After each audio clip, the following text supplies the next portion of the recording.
we're pretty well short of a quorum.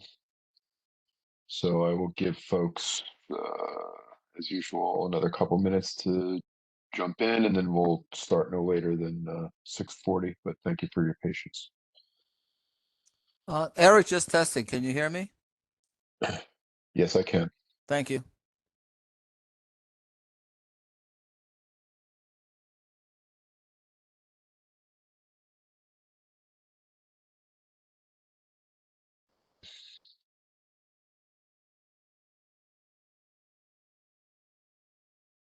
Okay, so we have myself, Simon. I see Paul Kelterborn. I see William Vega. I see Bronwyn Breitner. Okay. And I see Ali Akul. And that makes, oh, and Karen Demas. Okay, that makes 7. Great. Okay. All right. Thank you, everyone. Hey, Who is that? Joe Goldstein. And Joel Goldstein. Thank you, Mr. Goldstein. That is 8. Great. Okay. All right, we can get started. Time is now 6:38. Welcome to CB1 Transportation Committee. We're going to get right down to it. We're going to follow up on the presentation from Zipcar and Getaround made to the full board last week for car share and the number of spaces that are being considered for additional an expansion of the Zipcar car share program. Rhonda, I will turn it over to you to introduce members of Zipcar. Sure. Hi, I'm Rhonda from New York City Department of Transportation. I've been the liaison for Community Board 1 for many years now. Eric, I wasn't sure, we actually didn't talk about this, but were you looking for them to redo the presentation or just to take questions at this point? I don't think they have to. They could do like a Reader's Digest version of the presentation, maybe just run through just a quick, exponent of what they presented to the board. I don't think we need the whole thing about how expansive it is, but just a, kind of a brief summary of what they gave to us last week. Okay, well, Stevie Fegg is here from the Department of Transportation, and she's the project manager, and she's joined by representatives from the 2 car share companies. So I'll just turn it over to Stevie. Okay, great. Thanks. Thank you. I'll share my screen for now.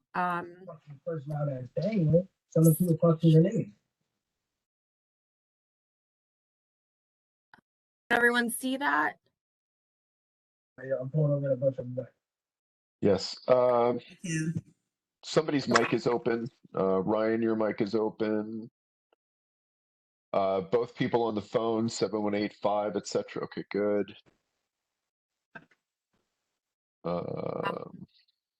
So I can Ryan. just run through. I'm sorry. I'll just run through the first couple of slides really quickly, just to give everyone more of a brief overview of car share. I will let Adrian from Getaround and Tori from Zipcar breeze through their presentations and their slides, and we can really just kind of focus on the sites. So just to recap for everyone what car share is, it provides an on-demand short-term access to a shared fleet of vehicles.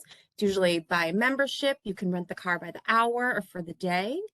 So DOT conducted a 2-year pilot, car share pilot, as the current enterprise for our partners.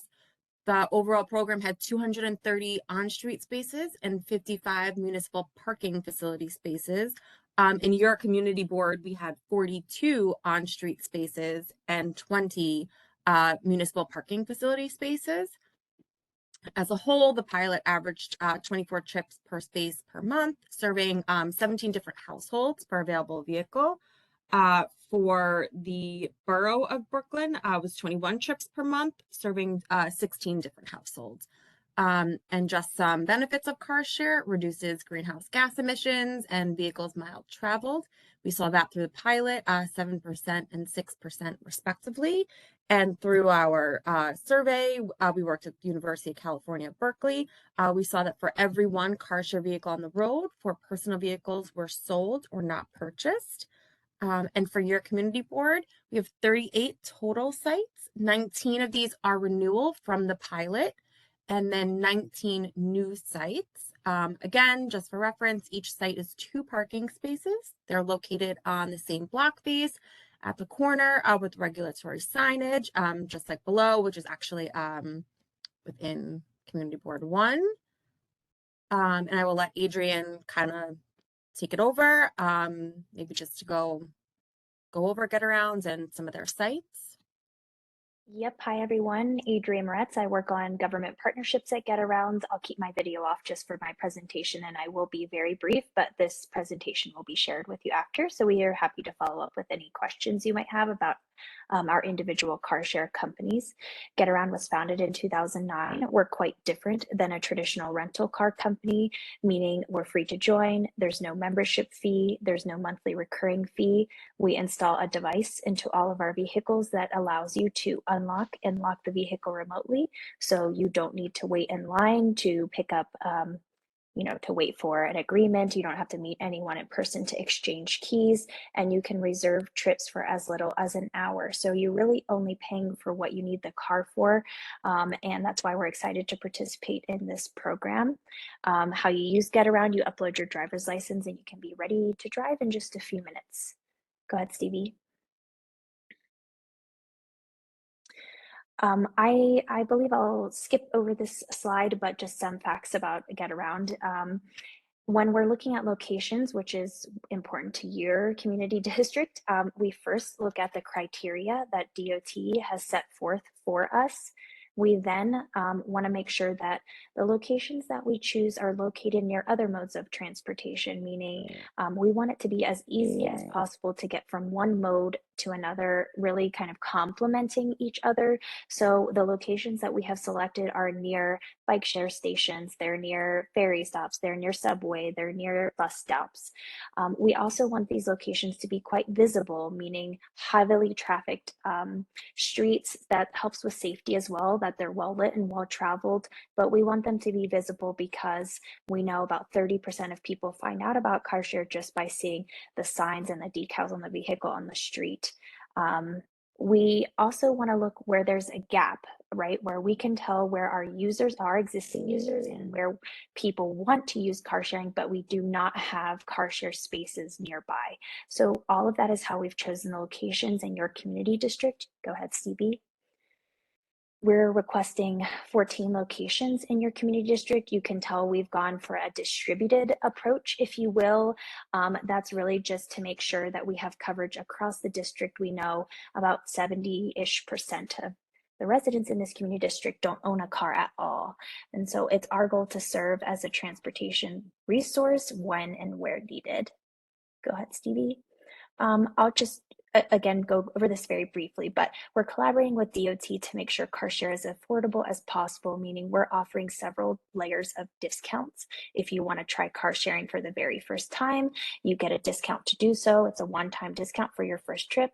We want to partner with community organizations to ensure that if it's a food pantry that has delivery volunteers that need to take food places, or if it's a little league that needs to drop off equipment, that those organizations can receive a discount as well. So we'd love your input and feedback on who those should be.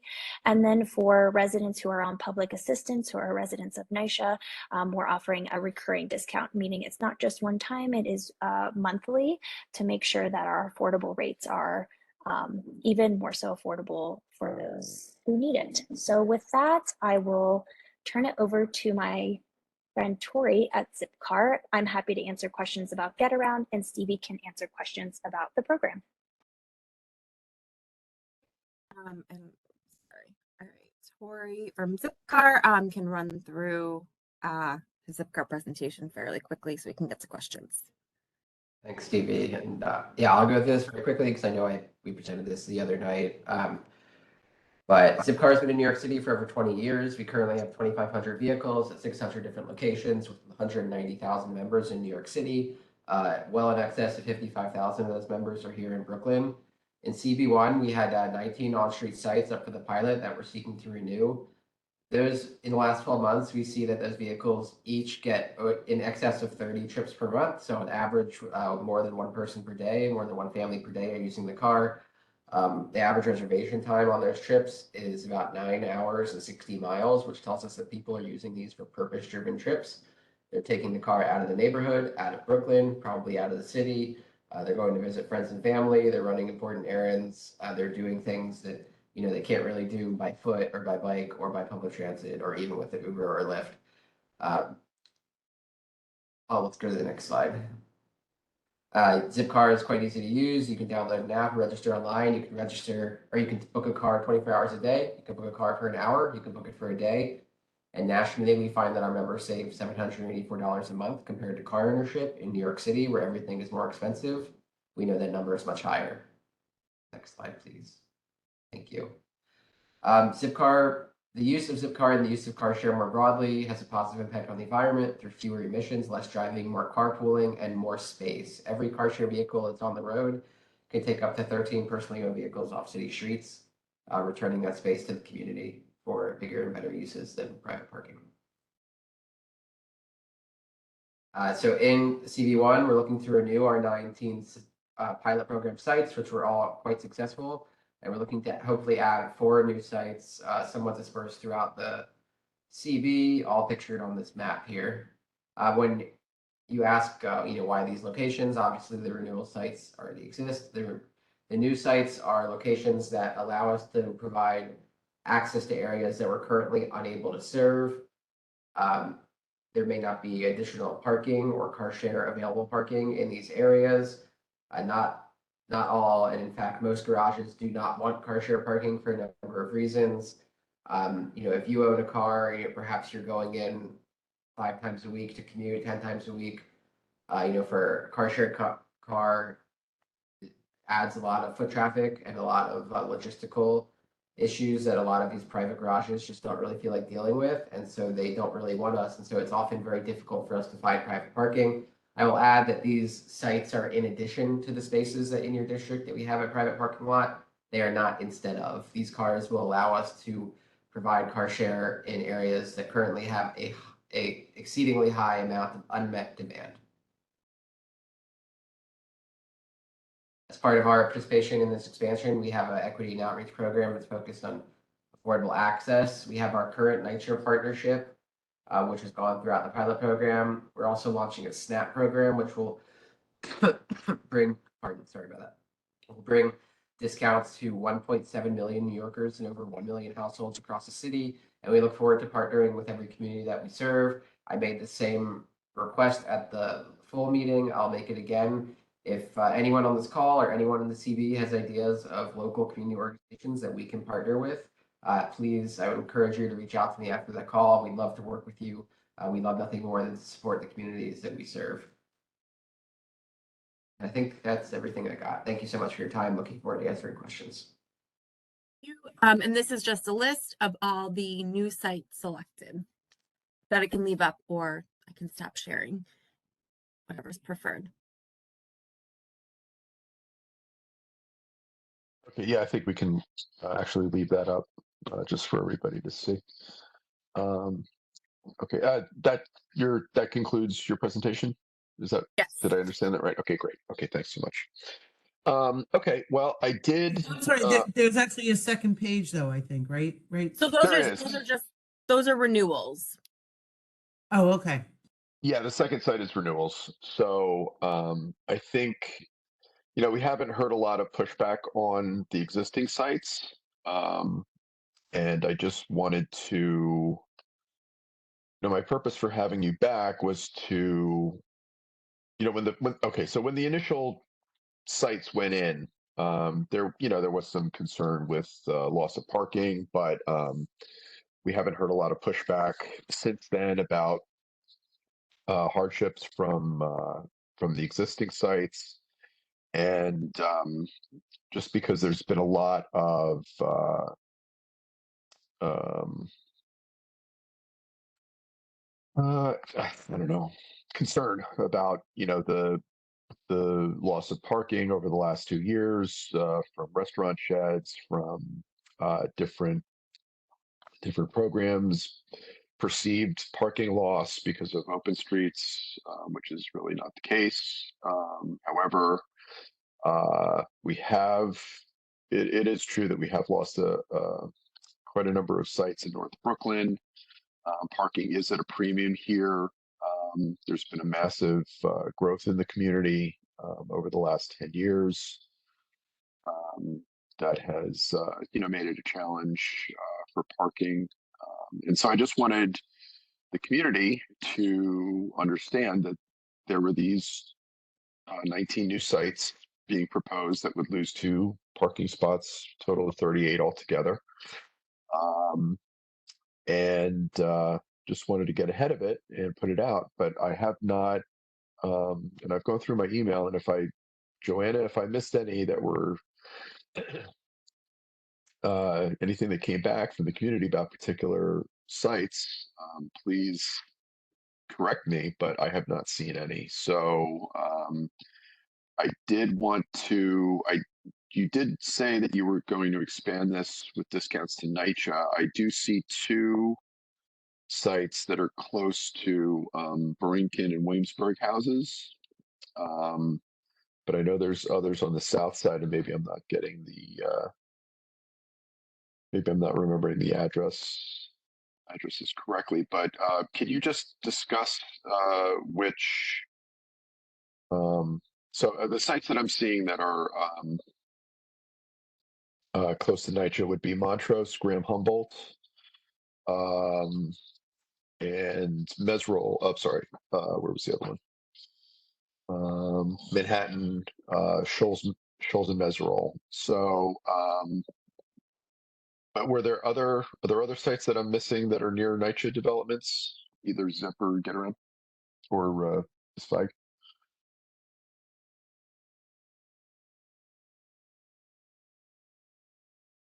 Maybe I could add clarity to my comment. This is Adrienne at Getaround about our commitment to provide discounts for NYCHA residents.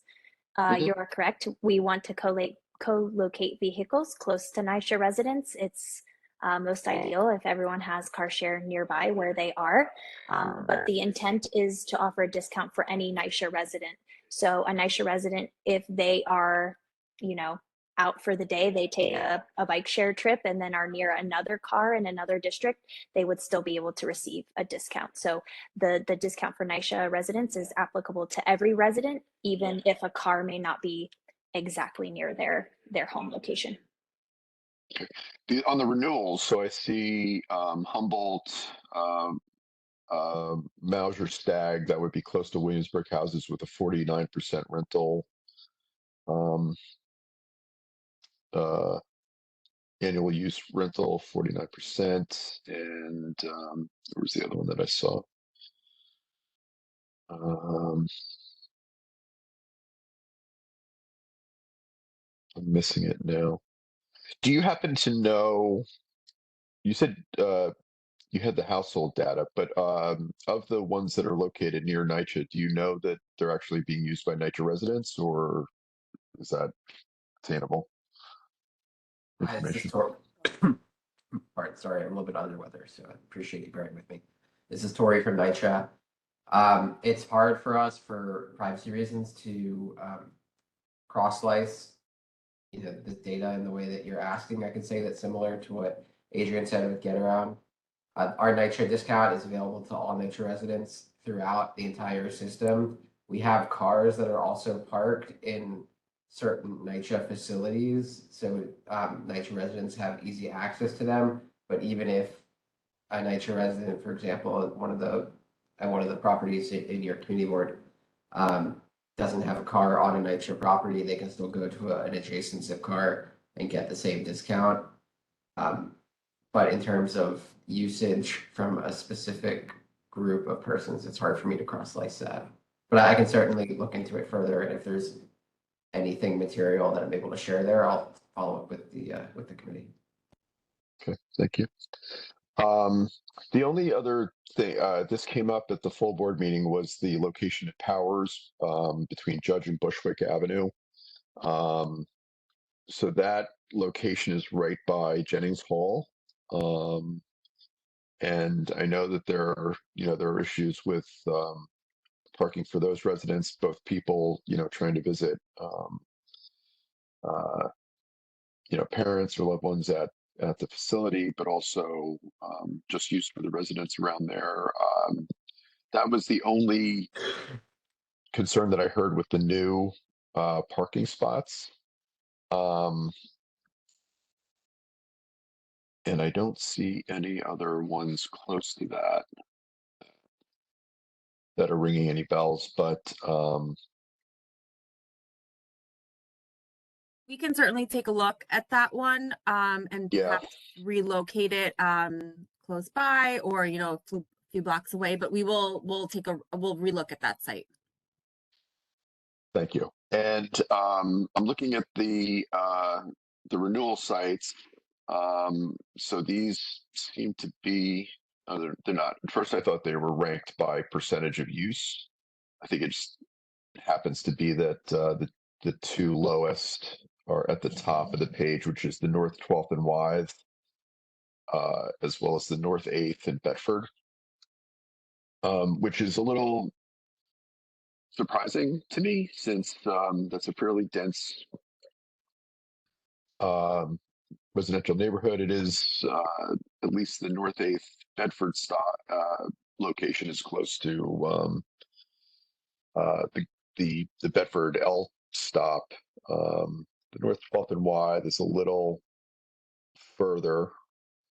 So with those, do you have a threshold for reevaluating locations based on low usage? So I mean, we're 30 working, yes, we're working on that as we speak. For the permanent program, all pilot locations were grandfathered in unless unless Zipcar chose to not renew that site. As we move forward, we're gonna come up with a threshold metrics for usage and households served, to understand how we move forward with this program, and expansion as well. And then sites perhaps that we don't keep, that we revoke the permit. So that's still being finalized. And I will say that we'd like to give this this permanent program a good 6 months of data to really understand the usage with the new sites and the grandfathered in renewal sites. And this is Tori from Zipcar. I'll add that we have no interest in keeping cars in underperforming sites. We're a very data-driven company. If on-street location isn't working, we'd of course reporting that data to DOT on the specified schedule. But if it's not working, we would, pull our cars from that location and terminate it, and DOT can do with the sites. So I know just caution on any individual site. I can certainly go look into the sites that you identified, but the way that utilization is calculated, there could be an anomaly there, like construction or something like that, that took cars offline for a period of time that and may have swayed the data. But I'll have to look at those specific sites to see why they might be slightly lower than some of the other ones. And then when for these new sites, when are these markings and signage, when are they scheduled to go in? Again, we're still working on that. Nothing will happen before the new year. We anticipate to install signage, and the car share companies will be marking the streets, their sites on a rolling basis. And so we don't anticipate anything in this community board new coming in, most likely, I want to say February, at least February. Okay. And But we will, I just want to clarify, we will work with Rhonda and her office to send a finalized list of all sites before we put anything on the street. On the okay. site. And so, okay. And, DOT has a seasonal schedule for laying down street markings because of the thermal paints and things like that. Am I understanding correctly that the car companies are putting down their own markings Car share with DOT companies- approval? Correct. Car share, it's going to be the same markings that are on the street now for the pilot, Mhm. except it will not have any specific logo. It will just say car share parking only. Car share companies are responsible for the marking of their sites and the maintenance of the marking, so that will be on an annual basis. And it will not be thermal paint, it's just water-based paint. Okay. Again, All it right. does follow, it will be following the timeline of the thermal based paint. We are going to have to wait for the weather to get warmer. Right.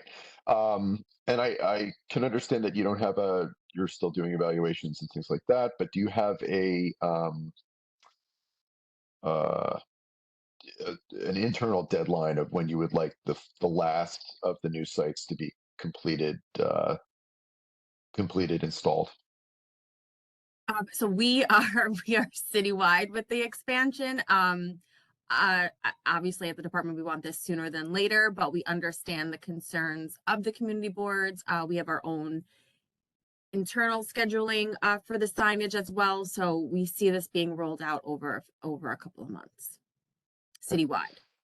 Okay. The reason I'm asking is because you're saying you're collecting data in over a 6-month period. Obviously, you'll be in touch with DOT as to when the last of the 14 goes in, and I can follow up with Rhonda, as to when that's installed. But I would like to have you back with data on usage of these new spots.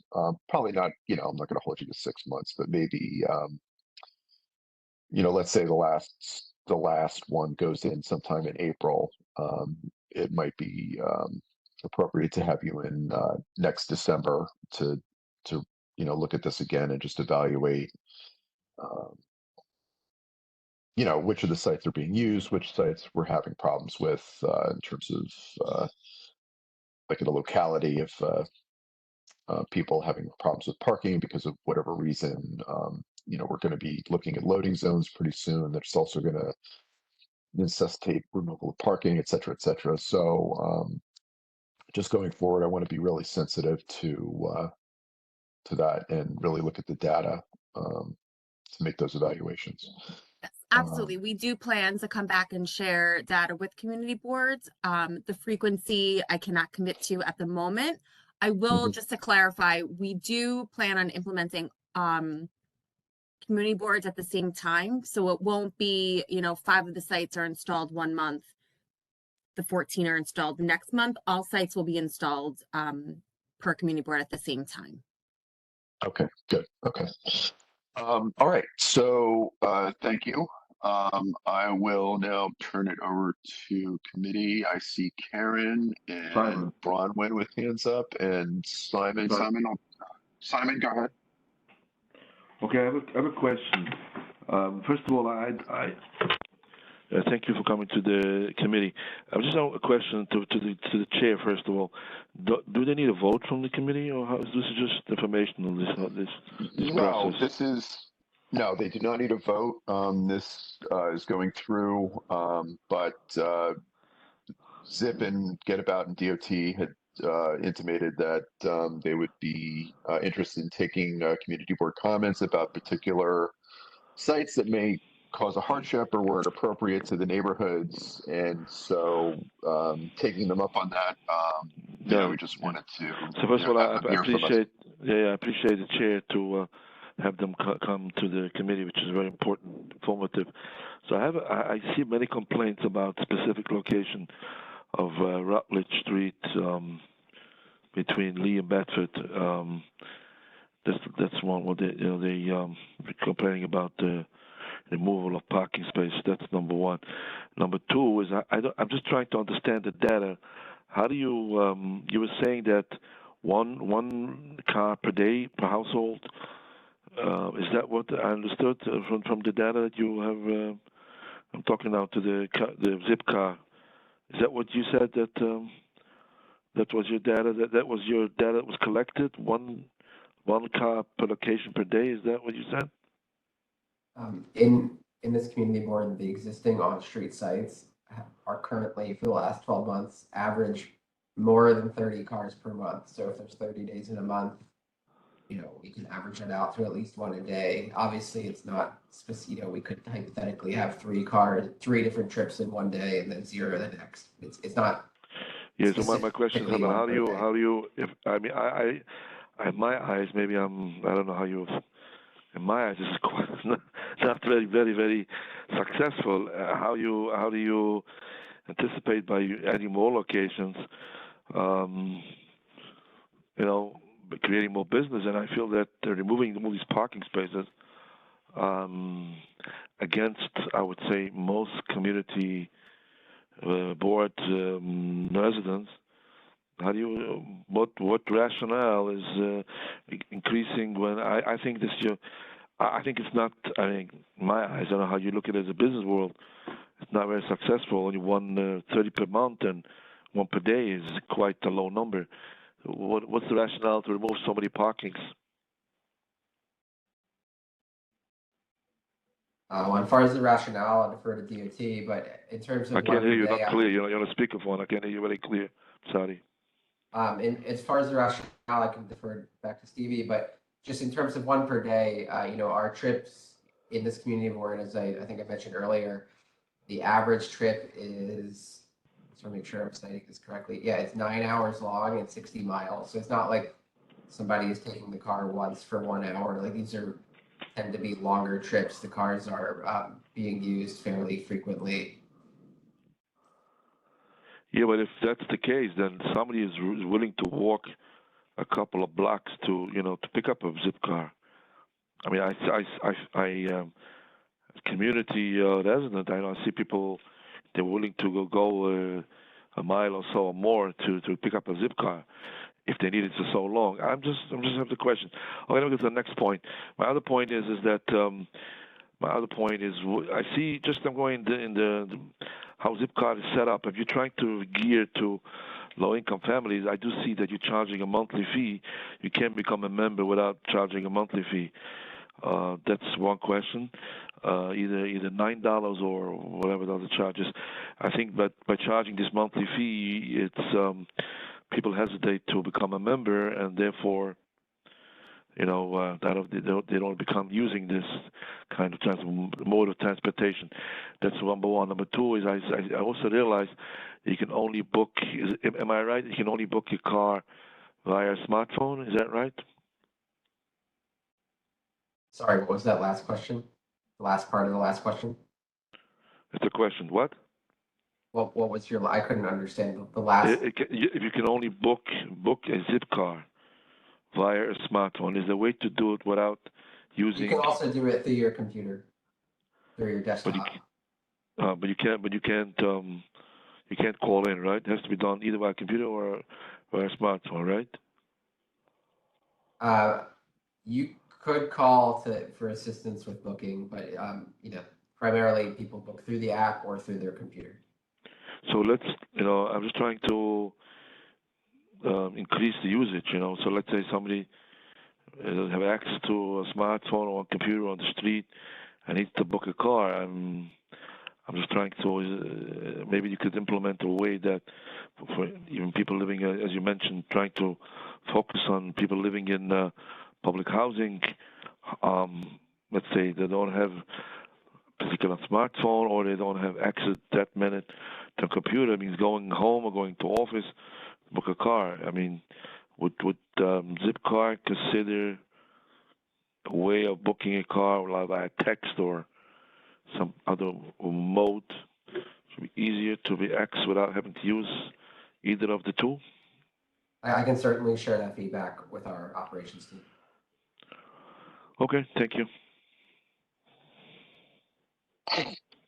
Thank you, Simon. Karen? Hi, good evening, everyone. I just got 2 quick questions. One, there's a duplicate Manhattan Avenue, Ash Street to Box Street. So are you looking at removing 2 parking spaces on Manhattan Avenue between Ash and Box? I will answer that very quickly. No, one was a primary site and then the other was an alternate site. So when we we're working with Getarounds on that. And when we provide the final list of sites to Rhonda that she shares with you guys, it will only have one for Manhattan Ave. Okay, perfect. And I just want to follow back up with the NYCHA. I'm just curious as to how you guys are marketing the program to NYCHA residents. Do you have a sign up? Are you guys going into the NYCHA residents, the community centers? What are you doing to market to them? And make sure that, and you mentioned that, you know, due to like proprietary information that it's difficult for you to get how many, but if you have like sign up days, how come you can't like give us that and provide us that information? Again, if this is a tool and if this is a way, um, you know, to increase, you know, membership, um, I'm curious what you guys are doing. Thank you. Definitely. We have data on NYCHA membership and people who are utilizing the program. It's just in terms of sharing who is booking a specific car, it's difficult for me to do that. In terms of the marketing, we work with NYCHA to make sure that all NYCHA residents are aware of the program. We have materials that they distribute in over 4 different languages to make sure that everyone has access to it and everyone is aware. And we're constantly working with them. I touch base with them at least once a month, usually more frequently, to discuss ways that we can, you know, better serve the community. We go to NYCHA Family Days during the summer to make sure that people are aware. We do tabling. You know, we do everything we can to make sure that we have a pretty robust outreach apparatus to make sure that anybody who wants to utilize CarShare is able to, you know, amongst the NYCHA community. And it's been, you know, I don't want to, obviously coming from a Zipcar perspective, it's been quite successful, and NYCHA feels the same way. So we're really happy with how it's gone. This is Adrienne with Getaround. We're new to this program, so we have similarly been in conversation with NYCHA about presenting to tenant associations, providing materials digitally and in print, and then same collaborating in person to make sure people are educated about their options.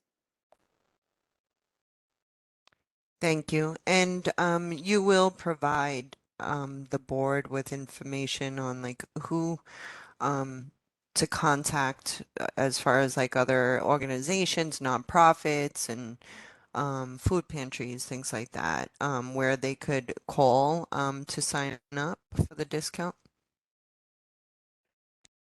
Yeah, certainly. This is Adrienne. I Getaround again. Yeah, absolutely. And we are planning a dedicated website for that so people can easily sign up that way. But through Stevie and DOT, we can share contact information. I'll also put it in the chat in case you have ideas now. Thank you.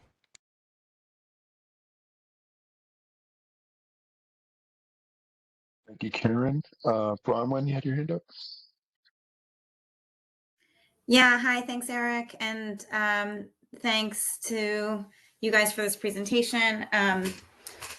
I just wanted to say that I'm a community board member, and I know I have a car, and I know people are sensitive to parking loss, but I think that this is a really good program, and I'm happy that it was piloted in our neighborhood. And I think that anything that we can do to facilitate transportation in the city that deprioritizes private vehicle ownership is ultimately going to be a good thing for New York City. I live in Eastern Greenpoint, Northeastern Greenpoint, so east of McGinnis, north of Meeker. And I noticed from the map for Zipcar specifically that that's a big void in the sites that are being proposed and existing. But this area of Greenpoint is really like the most remote. This area of North Brooklyn is the most remote in terms of access to public transportation. So I was wondering, and I understand also the sort of reason that you would be looking for site locations that are closer to public transportation. So these things are more visible and easier to access from different areas. But I think that there's, you know, it makes it very hard to not own a car in certain circumstances living in this area. So I think having more access to car share facilities like this would be really beneficial for this particular region of Greenpoint that is, again, east of McGinnis and north of Meeker. So I was curious why there weren't any sites being selected over there. We submitted a pretty robust selection to DOT. These are just sort of the sites that filtered through the siting criteria.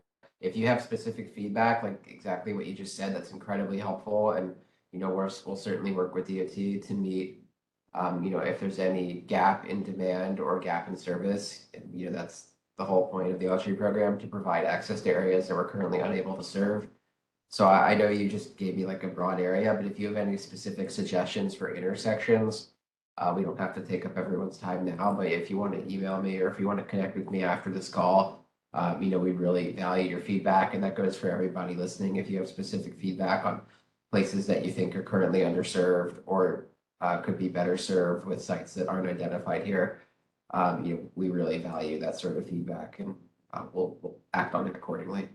So does that mean that there might have been other sites proposed? Because it's really like clustered around sort of the central Williamsburg, like North 7th and L Train area. And then there's a couple of spots. If you could go back to the map for a second. Of course. Does that mean that there might have been, oh, that was it. Oh yeah, perfect. So Yeah. you're talking about like the northeast section there where there's sort of. It's really all of northern Greenpoint, I would say, because like I see there's some dots up. That's probably on Manhattan Avenue, I think. Those like 4 or 5 dots north of Bushwick in the Park. But the area that I'm specifically talking about is I think all of northern Greenpoint could be served by many more car share sites. But specifically, I'm talking about the area where the little green rectangle is, and there's no dots around it on the northern, no, to the right. Yep, that one. Nope, down. Yep, that one. That's McGolrick Park, and that whole area is heavily residential around that park and for many blocks east and west of it, and north and south, and is really isolated from public transportation. Okay, I'll look into that and follow up with both DOT and the committee. Yeah, really cool. And I'm appreciate happy to send an email or whatever is easy, or connect with you after or something. But Thank you. yeah. Thank you. Thank you, Bronwyn. Okay, before I go to non-committee members, I don't see any. We'll do board members. Sate. Hi, good evening, everybody. I saw the presentation. I'm also the board member who spoke at the general meeting last time. I continue to have some concerns. I have some questions. I have a few concerns. I also have collected concern. I live on that portion of Greenpoint where I see there are several sites have been chosen. I am a Zipcar. I'm a very active bike user. Me and my wife, city bike. My wife, private bike. She want to be fully independent. And I've been a Zipcar user since, I don't know, you said you've been around for 20 years, really since since the inception of Zipcar. And I question about, and I didn't hear anything tonight, I question you at the general board meeting, what's your definition of affordability? And before I go to the sites, which are very important comment, there is actually a Latino community that is constantly displaced in the portion you have chosen. You know, a lot of rent control building and a lot of old timer. I know many of my neighbors have been living there for, and actually my neighbor since 1921. So more than 100 years, 4 generations. And I will, without making any names, I just, they may own a building. They never asked to own any building there or to do any speculation. Some people really have very little money, and they're older, they need a car, and they rely on a street parking space, so which I'm privileged, but I want to represent them when I say that. And so what's your definition of affordability? On my own experience, and I mentioned that, but I didn't have a proper answer. Zipcar is working on the demand, and of course, it could be $6-7 an hour. I don't know, $8 an hour. It can seem affordable. 1 hour is never enough. There is traffic, you arrive late, then you're going to be penalized. So it's better if you book for 2 hours. And then if you want to have the insurance, you have to pay for the insurance. And then with the taxes, honestly, $40-50 for 1 hour, 2 hours is never affordable, really. I know a lot of people, they can't afford that. It's far cheaper for them to own a car. So if we want to make this an incentive, certainly it's not an incentive. But then when I talk about demand, to be honest, because I went on your website, and you need the car when people need mostly with a family on a Saturday, you're going to go to over $30 an hour to rent a car because there is a lot of demand. So when nobody needs it, it's $7 an hour. When everybody needs it, it's $32 an hour, and you have BMW and you have other cars, maybe it shouldn't be there. I wish we were all electric, if we want to contribute to the environmental issue. And that's the reality, that the car is really not affordable, and you are a company for profit, of which I've been a member for many years, and I'm still a member. And you had location like on Box Street. I remember one of the development. So I question about, you should occupy the garage of this development and pay a fee and make sure that the people that live on the 34th floor of this building actually that they have more financial capability than the people who lives in this neighborhood for a very long time, which they are displaced constantly. And I believe that that's where you should place your car right now. That should be to discourage people that can afford to pay for a parking spot $700 a month. So one of my questions is, did you lose the parking spot inside the building on Box Street? That's why you are relocating on Box Street on the street, or you're expanding also on the street on top of the place where I rent the car many times from that location. There is a roll-up gate on Box Street there. And then there is the manufacturing building there where, yes, the community rely on the parking spot, but also many of the craftsmen rely on the parking spot there.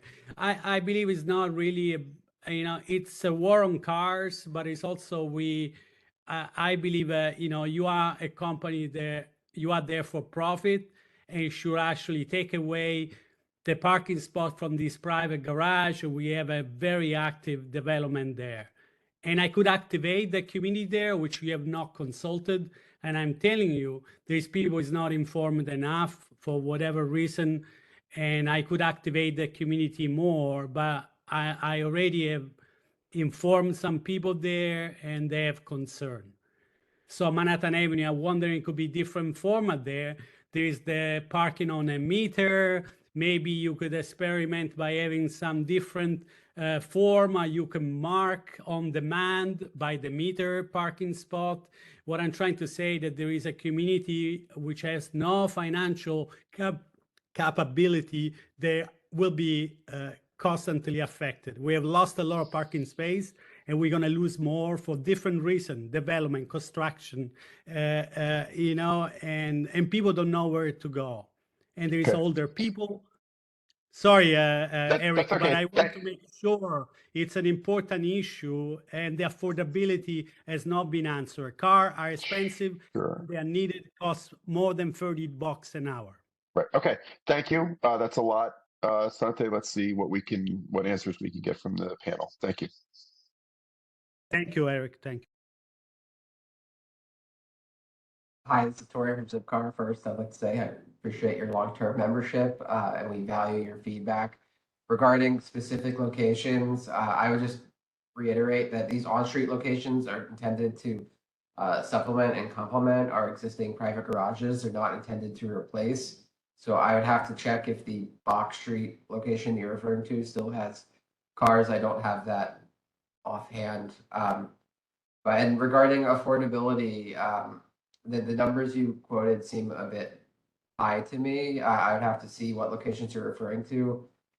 We certainly don't have any BMWs in our fleet. We don't really have any luxury fleet like that in New York. We have a lot of sedans and smaller SUVs, but I do hear what you're saying, and we're always looking for ways to better serve the community and to better serve every part of every community. Our lower income members tend to get disproportionate value out of their Zipcar membership. 71% of them say that Zipcar's helped improve their quality of life. So it's really important for us to spread those benefits equally across the entire population. The equity and outreach plan that we've identified here is a starting point. We have to see how that performs, and then we hope to expand on it. We just we don't want to be too aggressive too quickly and have to walk anything back. So we're looking to be slightly more conservative with our initial approach, evaluate the metrics just as we did with the NYCHA program. The NYCHA program succeeded, and the success of that program has allowed me to pitch to my company, and they accepted the expansion of the SNAP program to over 1.7 million New Yorkers. So, we're looking forward to expanding those and to increasingly make car share more affordable and more accessible to everyone in every neighborhood, but especially amongst, CB1. Can I interject? But you didn't say number. Your algorithm, when there is demand, increase the price. And is the price increase for the NYCHA? But it's not only the NYCHA. There is a lot of small 2-story, 3-story building where there is like a Latino community here that is constantly displacing Greenpoint and nobody talks about. And I know many of them that they used to have a deli and they just lost their deli on Franklin Street. 2 of them, they lost the deli on Franklin Street. And they were born and raised here in Greenpoint. It doesn't seem real they were born and raised here because now the development, it makes them disappear. But you didn't answer to my question. You said, oh, yes, it's affordable. How much is affordable? I said some numbers and you said it seems too high, but I'm telling you that I ran the Zipcar and the number, they go there high. But you didn't tell it, you should tell us a number.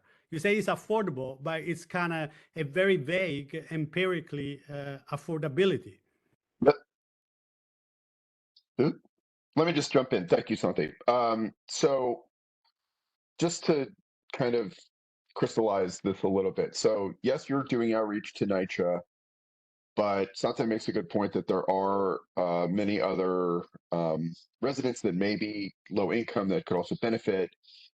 Maybe you mentioned they can use Zip through their SNAP program or something like that. I would assume that anyone with a SNAP that was enrolled in SNAP would also be would also qualify for the discount. And so if that is the case, well, is that the case? And if it is, how do you do that outreach to those folks? Anyone from Get Around or Zip? To the SNAP program specifically, we're going to be working with community partners and with the city broadly to make sure that everyone who's eligible for SNAP is aware of the program. It will be a work in progress, but we have a pretty ambitious outreach plan that I believe was partially shared in the presentation last week. But we'll be working with local media and social media and all of our existing outreach channels, as well as with the city. And in terms of the overlap, I don't know the exact statistic there, but the SNAP population is substantially orders of magnitude larger than the NYCHA population. So to the extent there is overlap, the members are welcome to choose which one they would like, but we are reaching a much larger population. Okay, thank you. And then just, I know it's a hard question to answer, like what is affordable? And I obviously you understand that your price point is out of reach for some, and that's why you are reaching out to these other populations so that they can take advantage of the usage.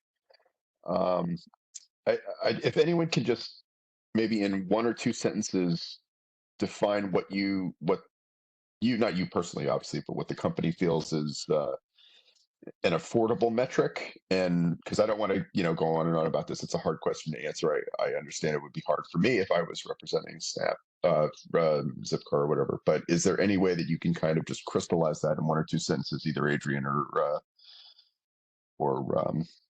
Tori?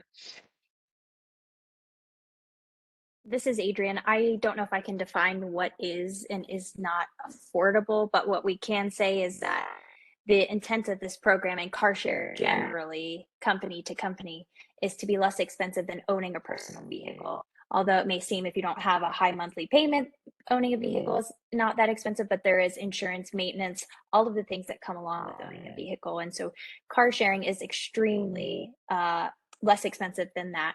So get around, our pricing does vary, that is correct. Based on the time of day, the type of vehicle. The majority of our vehicles are small 4-door sedans. So think of Honda Civics, Toyota Corolla type of vehicles. If you book a car, I was looking in Greenpoint right now, 2 minutes ago, the price is a little bit higher than if you reserve it next week at the same time. And I mean $7 to $8 an hour to $10 an hour. So the intent is to be as affordable as possible compared to owning a personal vehicle. We understand that not all of the time it will be affordable to every population, but that's the intent of offering various discounts, making sure people are educated about their options, and then serving as a complement to other modes. So when it doesn't make sense to car share, you can take a bike or the bus or other modes. So that's our hope, is to kind of serve in this transportation ecosystem, if you will, so we complement other modes. So when it's appropriate to take car share, great, and when it's appropriate to take other modes, that's great too. Thank you. Tori, do you have anything to add? No, I mean, the overall approach, I think, is similar. I will add that we don't have, our pricing is obviously, it fluctuates over time, but we don't have any surge or demand type pricing. A car may be a different price on a Monday than it would be on a holiday or on a Saturday. But if you book a car for 1 hour from now, or you book a car a month ago for 1 hour from now, the price would be fairly static and similar. There's not going to be, any kind of surge pricing or anything like that. Okay, thank you very much. All right, so I believe that covers the committee and the board. And now we will move on to public. Sorry, just bear with me. I'm just going to go by who I can see first, and that would be first is Kevin Lachera. Thanks, Eric. I think Eric Bonner might have been first, but I'm happy to jump in first as called upon. Yeah, I want to thank Zipcar and Get Around and DOT for piloting this, obviously, and for expanding it. I share some of the concerns that Bronwyn does, which is that, these areas that it is being cited in, though welcome, are in some of our more transit-rich areas, and Eastern Greenpoint, East Williamsburg, you absolutely are. Northern Greenpoint, kind of our transit deserts to a greater degree. And so I would really welcome east of McGinnis Boulevard, north of Meeker, as well as, south of Meeker there, some more spots. I did a little bit of math because I guess I've been hearing some of these concerns about cost, and I've been hearing some of these concerns about the number of parking spots. And I just think it's important, to ground this in reality a little bit, which is that, the average cost of a car, this is a small car, is $16,500. So for that $30 an hour price that Sante was talking about, that's 550 hours of Zipcar usage or Get Around car usage in the neighborhood. 550 hours.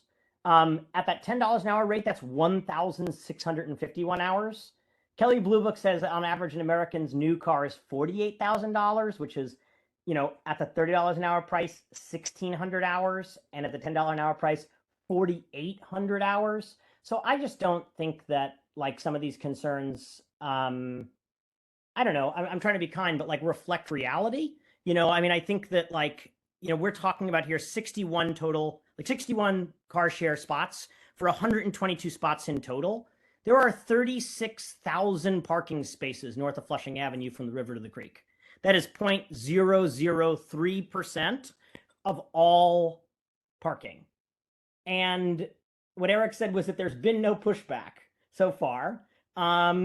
Nearly 70% of people in this community do not own a car. If you increase this number by 5 times over, which I would encourage Zipcar and Get Around to do, quintuple the number of car share spots, you were still only working with 1% of total parking spaces in all of North Brooklyn. It's a fraction of a fraction of a fraction, you know, and it's just like, you know, compared to the environmental concerns that this neighborhood is facing, and the actual need from the people that live here, you know, and need this service, you know, I don't think, you know, I don't know. The concerns don't seem to reflect the reality of so many people I know on the ground. I don't own a car. I could afford to own a car. I could afford to operate a car, but I don't have a car because it's a huge hassle and services like this are easier. And the fact that the fact that I don't own and operate a car means that there are parking spaces for my neighbors that need them. So I want to ground this in that. And also to say that this is not a loss of parking for anyone. These are still car parking spaces. Like these are still people these are still people operating vehicles, driving cars on our streets, you know, with the carbon emissions and everything that comes along with it. You know, these are not parking spaces. These are not spaces to do stormwater retention so our homes and businesses don't flood. You know, this is the barest of minimums. And it is the most basic level of what we ought to be doing as a community. Again, 0.003% of all parking spaces in North Brooklyn. You know, I mean, come on. So thank you. I don't have any questions. I just think that this is an important thing to like bring us back to reality a little bit here, about what is actually happening and what this actually is. So let's expand it. Thank you, Kevin. I think Kevin mentioned Mr. Bonner had his hand up first, so we will go to Eric Bonner. Hi, everyone. Just wanted to say thanks for the time and everything. I do want to also kind of echo what Kevin said and just say that increasing the mobility for residents and constituents of our neighborhood area, I think is materially a great thing. One thing I do want to bring attention to for the car sharing companies, looking at the 19 proposed locations that will be added with this grouping or whatever, there are only three that are near public housing, or like immediately near public housing.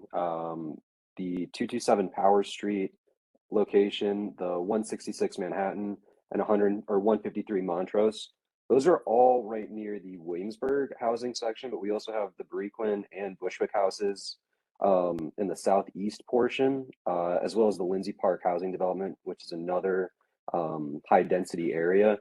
I think it would be like a great opportunity to increase access and accessibility for low income folks if we got more than you know, the two additional on top of the two that looks like are right near Sternberg Park and the Lindsay Park housing development in that area.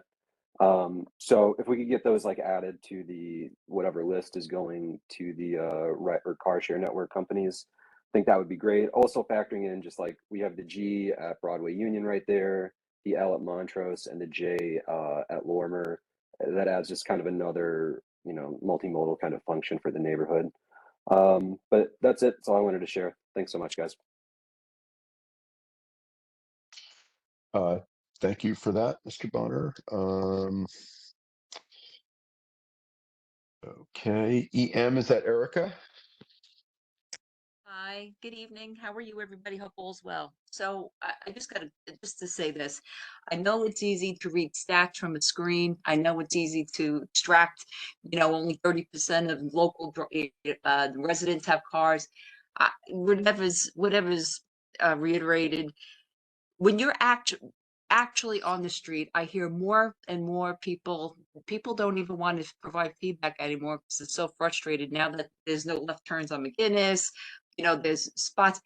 There has to be more than the stats that are provided of people that have cars, either that or they're from areas that aren't from here. If you actually go on the street in defense of people who are car drivers and we're not bad people, because all you hear about is, you know, you want to, you know, diminish that need for people. All you see are TLCs, Uber, this, that, and then people sit in their car for an hour on alternate side just to get a spot. There are no spots to be had. Why don't you put these cars maybe under the BQE on Meeker where they have all that parking? You pass by it all the time. It's literally an empty space. Rather than putting, I don't know if there's what kind of surveys that are done from DOT or from whatever groups or who's dictating this stuff. But one or two people shouldn't dictate where things go without actually maybe asking the residents, surveying it, like even around McGolrick Park. There's literally no spaces to be had by residents, and whatever is left, it is getting diminished more and more to accommodate bikes, and now you got the zip cars, and you got the revels, and you got this and that. But the word on the street is, it's getting harder, and I know some people want to make it harder. It's it's some people need cars and stuff like that, but go more maybe in the industrial zone. If you go walk a little bit, you go to a Greenpoint Avenue, you got more near the factories, you could put some cars over there, you could put some cars on Meeker. Maybe before you just plant these things where you go, maybe, it's just I don't know what to say, but I just want to throw that out there. But it's I keep hearing 30%, only this amount of people in Greenpoint have cars. I don't understand then how we're packed from corner to corner with cars. People can't get spots. I don't know. If you could explain to me where these stats come from, because I don't know. But thank you, everybody. It's US. Hey, Erica, and I don't, but because Erica's talking to me. That's the census data. That's the New York State census data, and you know that I'm not interested in demonizing car owners, especially not interested in demonizing you. Kevin. What? I would never think that. No, I know that. I know. Kevin, I'm always thank you. in front of my house for you. Kevin, thank you. You're out of order though. I appreciate you clarifying, but we're gonna clarify. So okay, I'll mute. Okay, thank you. Should I thank you, clarify, Erica. Eric? Should I clarify something? No, I think we're okay. I'm just trying to take comments as they come. And let's get through the comments and then maybe we can circle back. Erica, can you please take your hand down so that I can find the next speaker, which I believe is Ryan, returning champion. Hey, yeah, I just wanted to speak out in support of this. I was a Zipcar member when the pilot program started here, and I want to say it fundamentally changed the way we were able to grab cars. Grabbing cars from the garage, especially the ones over here on Metropolitan and Berry, was always an ordeal. It sucked up time. It was a thing, and having them on the street was amazing. Here on Metropolitan and Berry, it also daylighted a corner where we needed daylighting, so when the cars are gone, those spaces were empty. I'm a person who has purchased a car, so I now own a car, and I still, even though there's spots taken away right across the street from my house, I value this program immensely and agree that DOT should quadruple, quintuple, like put way more. The map is a little sad. My part of the neighborhood is saturated with lots of spots, but I see lots of places where there's lots of residential buildings that have no coverage. And I agree that DOT should be bigger, because again, this isn't taking parking away for cyclists. It isn't taking parking away for anything. It remains parking. And instead of it being one private vehicle owned by one family taking a spot, it's a spot that's shared by multiple families in the neighborhood, multiple people. So I don't know, again, to me, it doesn't seem like it's a war on cars.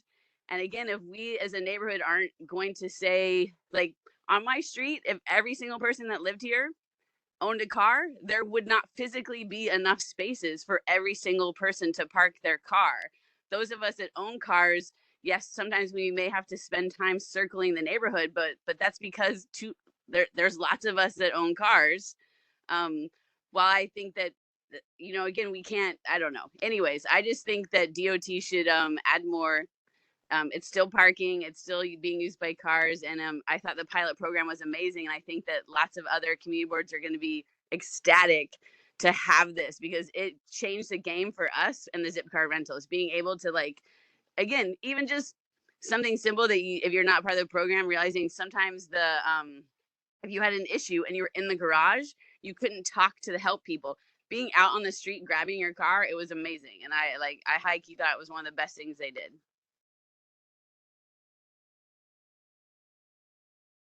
Okay, thank you, Ryan. I see Paul. I just Brian, raised my hand, Eric. Yep, go for it. How you doing? Hey. Yeah, I just want to chime in too, also in favor of this program and appreciative that DOT is expanding it. I think it's important that we, think about how we can try to represent the very real 70-30 statistic about people who own cars in our community board and those who rely on other forms of transportation. And I don't think that their voices are always heard or very well represented on the community board. And so, going for this discussion and then going forward, I think into next year, I hope we can sort of try to do our best to represent everybody as much as we can.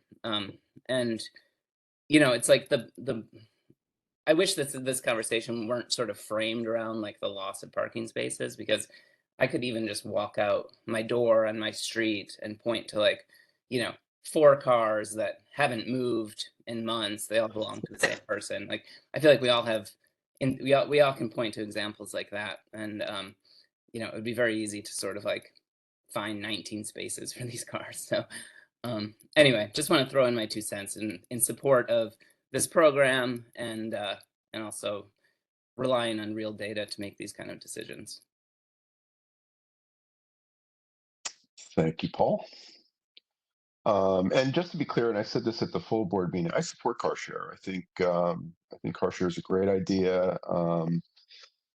I think it is useful for a lot of folks that really can't afford a car to be able to access that car for their needs. And I just the reason I'm framing it around parking loss, and it is fair to say that it is not actually parking loss because vehicles will be there and they are being used.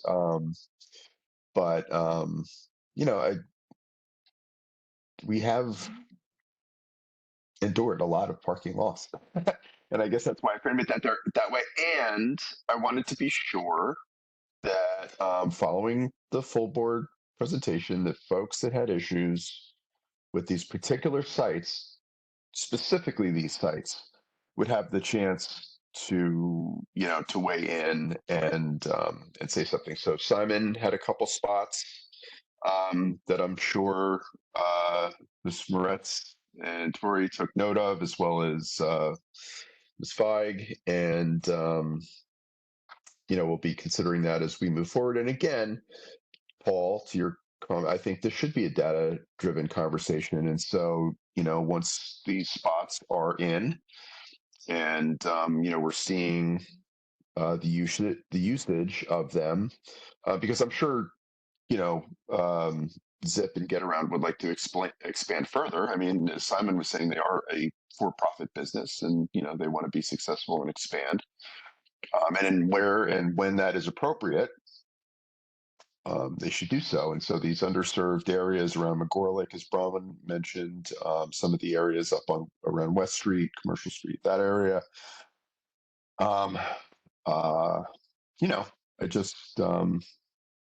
I think as we go forward, we should look at these and consider them based on the data and the usage. As I mentioned also at the full board meeting, there are city bike locations that are underutilized. There are other communities that are looking to have a city bike place there. And I think this kind of falls in the same thing where it's been hard to relocate city bike to spots that aren't being used to sites that really want to have it. And that may be the same thing. It's 2 different companies, obviously, but if that is a corollary, we want to address that going forward and just be smart about it. So, I think this really covers what we need to cover, what I was concerned about, and if there are no other comments. Eric, can Yes. can I make a statement? Thank you. Yes, please go ahead. Ashley too. My wife's going to retire from Department of Education in March. After that happens, these type of programs allows us to get rid of our car because we'll be able, when we need a car, just get one of these Zip cars, and that's what our plan is. So there's a population there just because my wife works in the desert in Queens, so she has to drive there. But as soon as she retires, she just have to have a car to drive there, and we could just have a Civic car. The other thing about parking, and I was going to bring it later, but we're talking about parking. A lot of our neighbors come to me, complaining about, the outdoor dining, the restaurants, those sheds on the streets. Right now, a lot of them are not being used. They've been abandoned, becomes an issue with the snow coming, and they're being used for storage. And if they're not being used, then they're taking up parking space. So that's something DOT should be investigating, because I can count on Graham and Manhattan a dozen these outdoor dining spots that are not being used, or they've been abandoned, and they're used for storage right now, which is not the purpose of it. Thank you. William, if you have locations that you believe have been abandoned, please either send them to Eric and he can send them to me, or send them directly to me. You can send me locations that you think are being used inappropriately as well. Okay, Doc. Great. Thank you for that, Rhonda. And I think it was about 2 weeks ago, maybe longer. Mayor Adams actually had a press conference about underused restaurant sheds, and was, if I understand this correctly, Rhonda, you can correct me, is that he was directing DOT to do a more aggressive survey of those spots. Am I remembering that correctly? Well, I didn't actually hear the announcement he made. I'm sorry to say, but I do know that we have been more aggressively identifying locations that are specifically abandoned, and if the responsible parties won't remove them, we're taking them down ourselves. So this is definitely happening. I know that there was one removed on Bedford and North First, and I thought that was great, because there's a lot of construction going on over there, and it was basically used for the construction workers to hang out and have their morning coffee, but it was never used outside of that, and I was very happy to see that go away, but just anecdotally. Anyway. But yes, I encourage everybody that is on this call, if they're aware of locations that appear to be abandoned, we can have them inspected, no problem.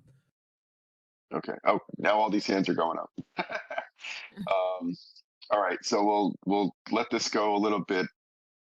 Okay, so the hands that are up right now will be the last comments, and I will recognize them right now, and then we will move on to the next item.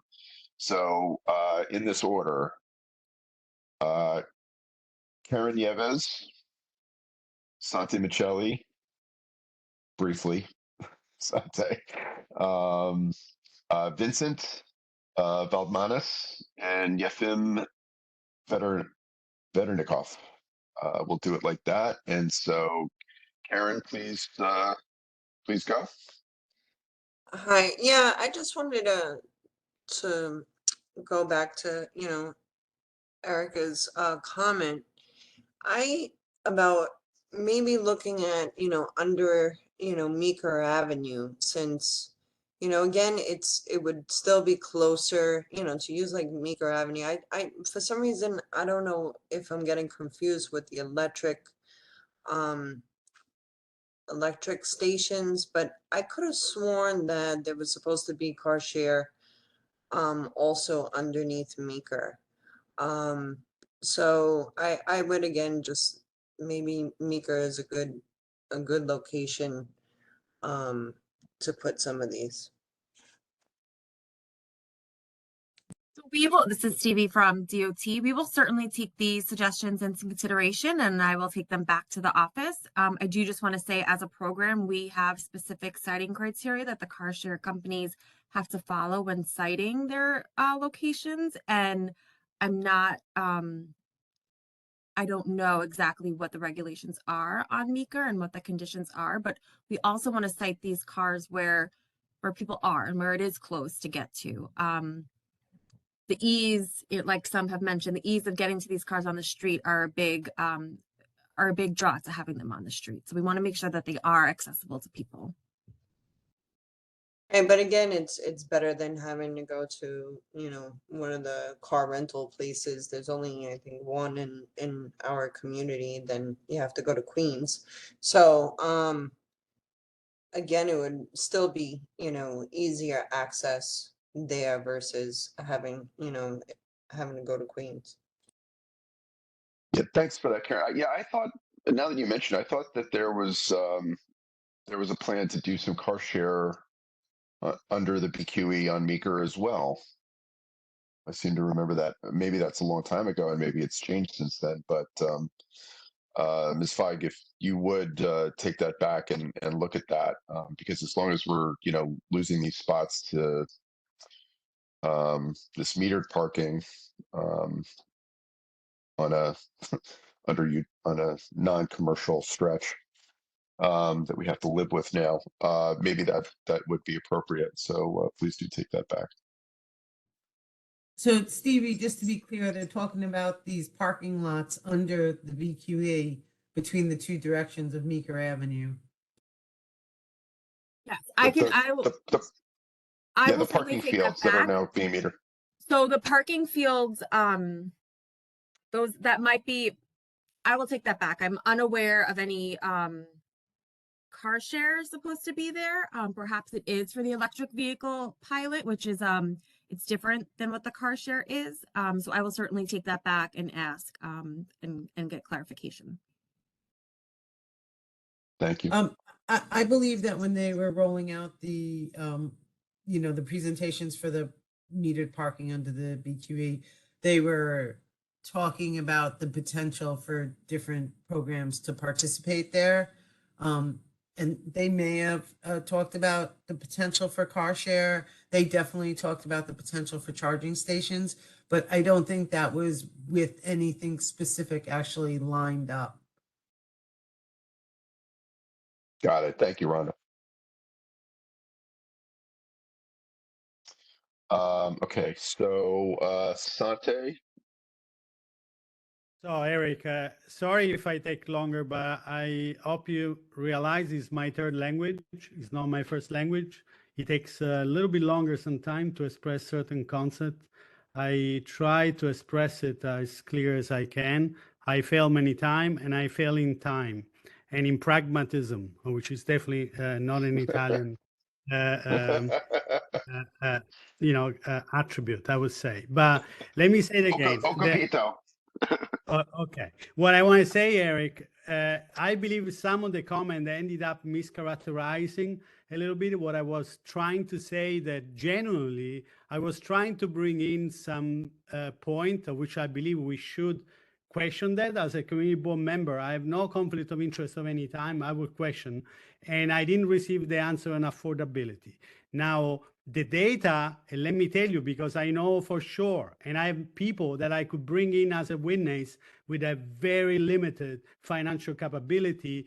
You could buy a car for a couple $1,000. Somebody may even give you a car and donate a car. I even donated a car 15 years ago to somebody that lives by Cooper Park in that building there, that you know, affordable building there, and with a few $1,000s car, which you know very well, Eric.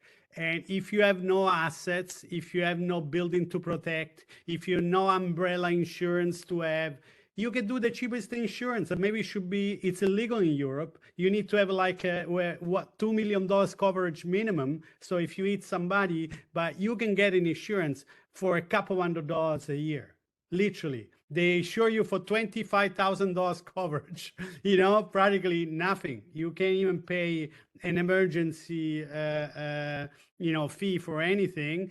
And the insurance costs nothing. So a car is being given to you, you purchase car for $2,000 or $3,000. As a matter of fact, you're not going to drive cross country. You're not going to use in the metro area. I know some people that bring their kids to you know, to the beach during the summer, and that's their vacation ever. They haven't been anywhere else, and I believe it's not true. You know, of course, it depends what parameter you want to put in the equation. You want to put like a $500 a month lease for a new car? This what a privileged people can afford. Oh, this is what people with a full-time job. There is people, they don't even have a full,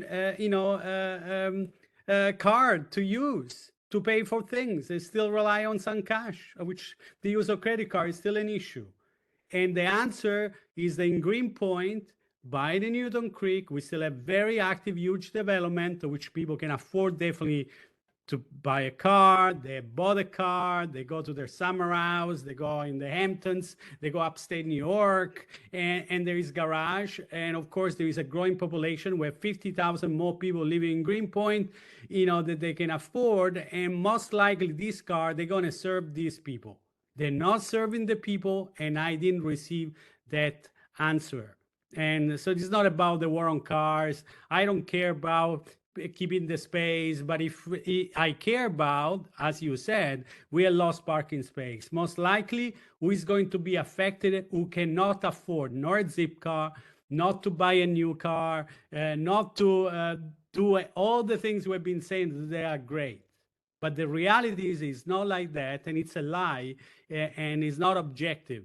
Objectively, you buy a car for $1,000, you can pay $200 insurance a year in a car and have a coverage for $25,000 to cover in case of a liability. Nothing.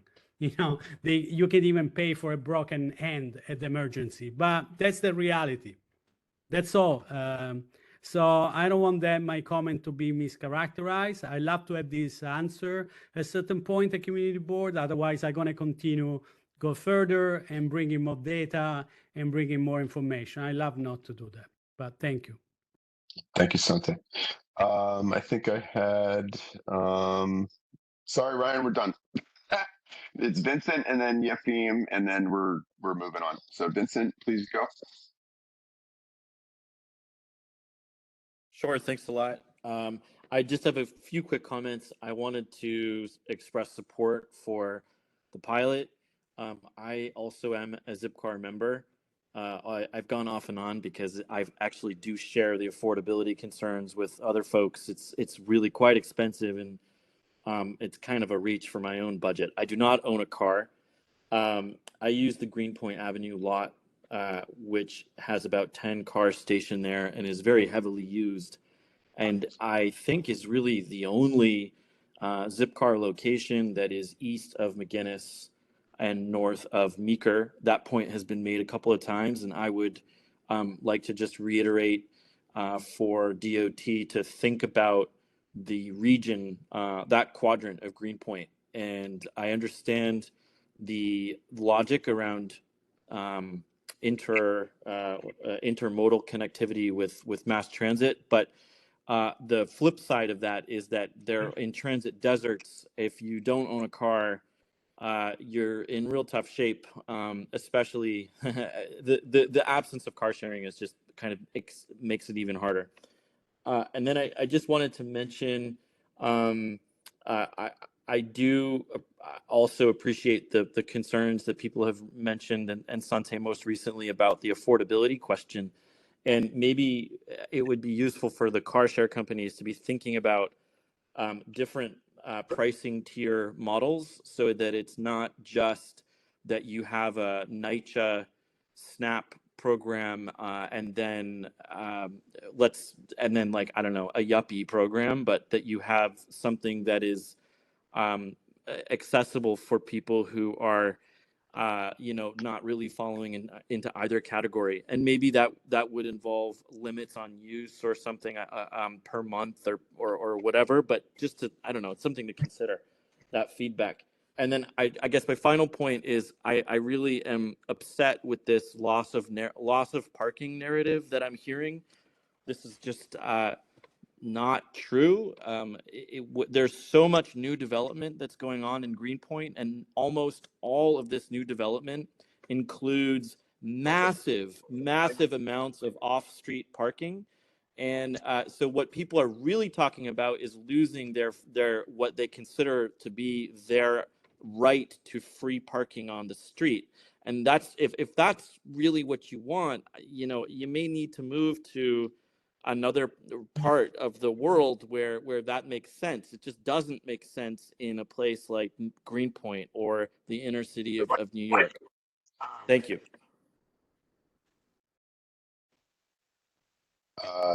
Thank you, Vincent. Just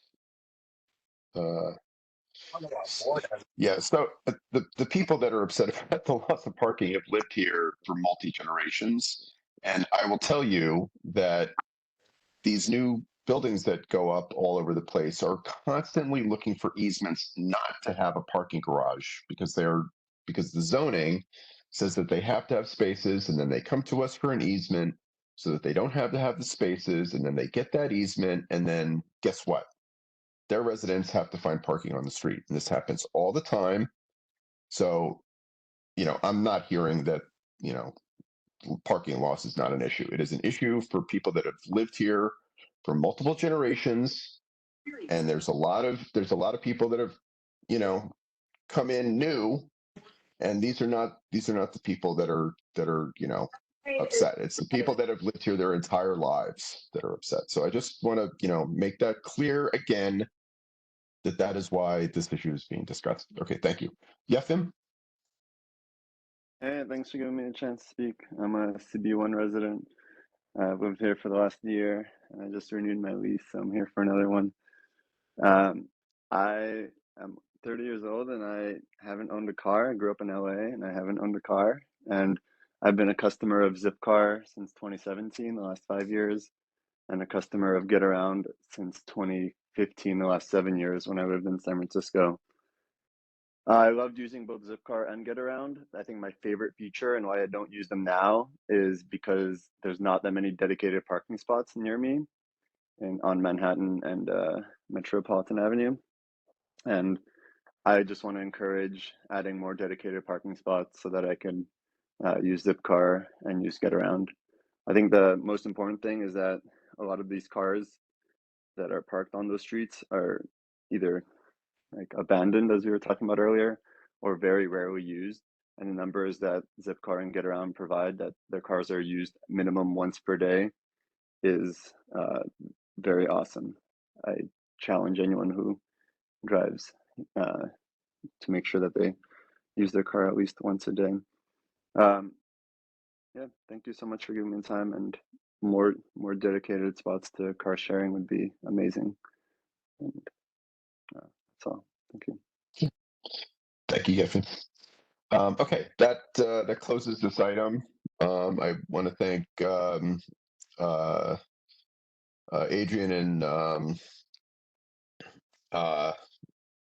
and Tori, as well as Ms. Feig and Rhonda for coming and taking our questions. And I hope you have taken copious notes about the sites that we are concerned about, the expansion in areas that we think would benefit the community. And I look forward to following up with you sometime at the end of next year or early 2024 to take a look at the data and see how the program is working for us. So thanks again. Eric, Your time. you wanted me to stay around a little longer? Yes, could you? Yes. Thank you. All righty. That went a little longer than I thought, but I thought that was a good discussion, and I appreciate all the input. We will go to old business. I just want to make a couple announcements for those still looking for answers about the Broadway Triangle signage and night reg switch. The last that we heard was that there were some budget constraints on actually doing the installation of the change in the overnight regs. Ms. Cunningham is not in the office until next week, so unfortunately I was not able to get any further. And Teresa Cunningham has been our liaison for CB1. Those of you who remember, she came to discuss the Kingsland Avenue reconfiguration and some other issues about alternate side parking on on the north side. But if I get that information before the next, by the time I publish the report for this meeting, I will include that as well. In terms of Leonard Street and Skillman, my information is that Wait, Eric, you're talking about the Broadway Triangle, right? So we yes, talked about that. You said there's constraints that sanitation has told you about? Because that from that my was end, that it was looked, okay. Go ahead. If you have information that I don't have, please share it now. my understanding is that at this point, our excuse me, our borough engineering group, they're the ones that install the signs. They believe that they will complete the new sign installation by the end of this year. Oh, you're kidding. That's in 2 weeks. That's what I was told, yes. I know it's a Really? lot. I think it was 177 signs, but I'm Yes. reading it right now from my work cell phone. Okay. That's great. All right. So I will. Can I throw in Go a ahead. word, Eric? I'm sorry about this Yeah. interrupting. Yeah. I got your issue. I got an email November 17 from Gregory Anderson from the DSNY, and says DSNY has approved the change of certain. I sent an email to you. I just forwarded to you certain ASP regulation from night to day. However, we are still working with DOT to identify the specific signs that need to be changed and the timeline. We should have this implemented soon. So basically, best Greg. It was sent November 17th. So And that's basically Greg is at sanitation, right? Yeah. Simon. Yeah. Okay. So it makes sense what Miranda's saying. She says that it looks like, but they didn't make any announcement. It's just I've been begging for this for years. They should tell us which streets are going to be changed and whatever. Right. I'm getting people are community residents that move into these new buildings. They are back keep on calling me, email me. They ask what's going on. When can we have? They're surrounding the streets at night, trying to find parking because everything is night regs. You know what I mean? Okay. That's good information. I'll still follow up with Ms. Cunningham but it's in DOT's house now, right? So if Rhonda, you're telling me that the engineers are saying that it's by the end of the year, I'm going to go with that. But I will follow up with Ms. Cunningham. Just For the Broadway Triangle area specifically, yes, I'm not sure yes. if Simon's talking about a larger area, right? Okay. That was the area that we had really kind of drilled down on. As for the other area, we'll have to take that up. Well, we'll see what happens by the January meeting. How about that? We'll just have to leave it at that for now. Okay, so there's that, and then wanted to go back to Leonard and Skillman. That You have was Karen not. Nieves raising her hand. I don't know if you. Sorry. Go ahead, Karen. No, I was just wondering, is there a list of blocks? Was that already provided? I know that this goes back a long time ago already, but is there a list of blocks? Because there's still some industrial.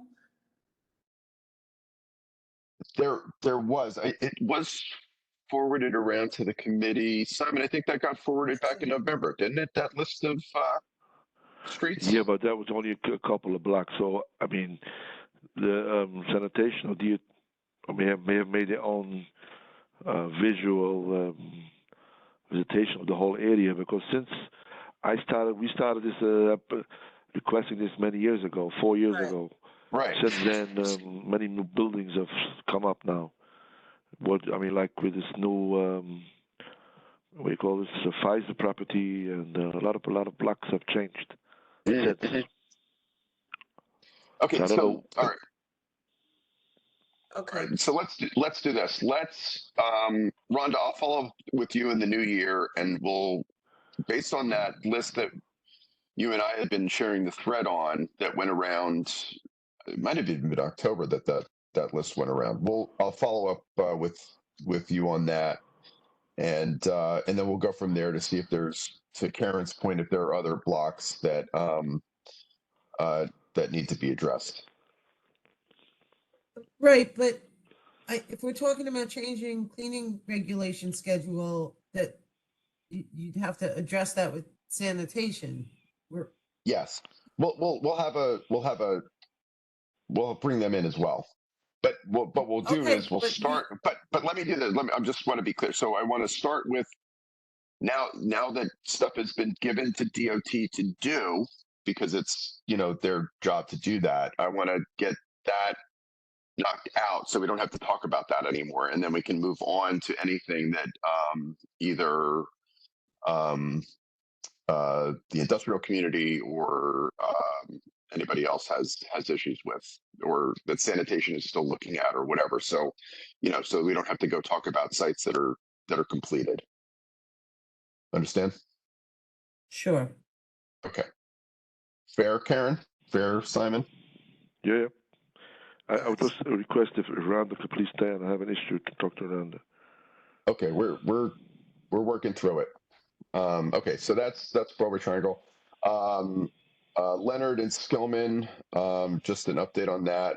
That did not meet the warrants, but there has, we have put in for daylighting at that location, as well as, I want to say Newell and Nassau, Newell and Norman. I should know. Norman. Newell and Norman. That will also has also. Wasn't Right, it Rhonda? I thought it was Jewel. Jewel. Sorry. Norman. Yes, Jewel, not Noel. Jewel.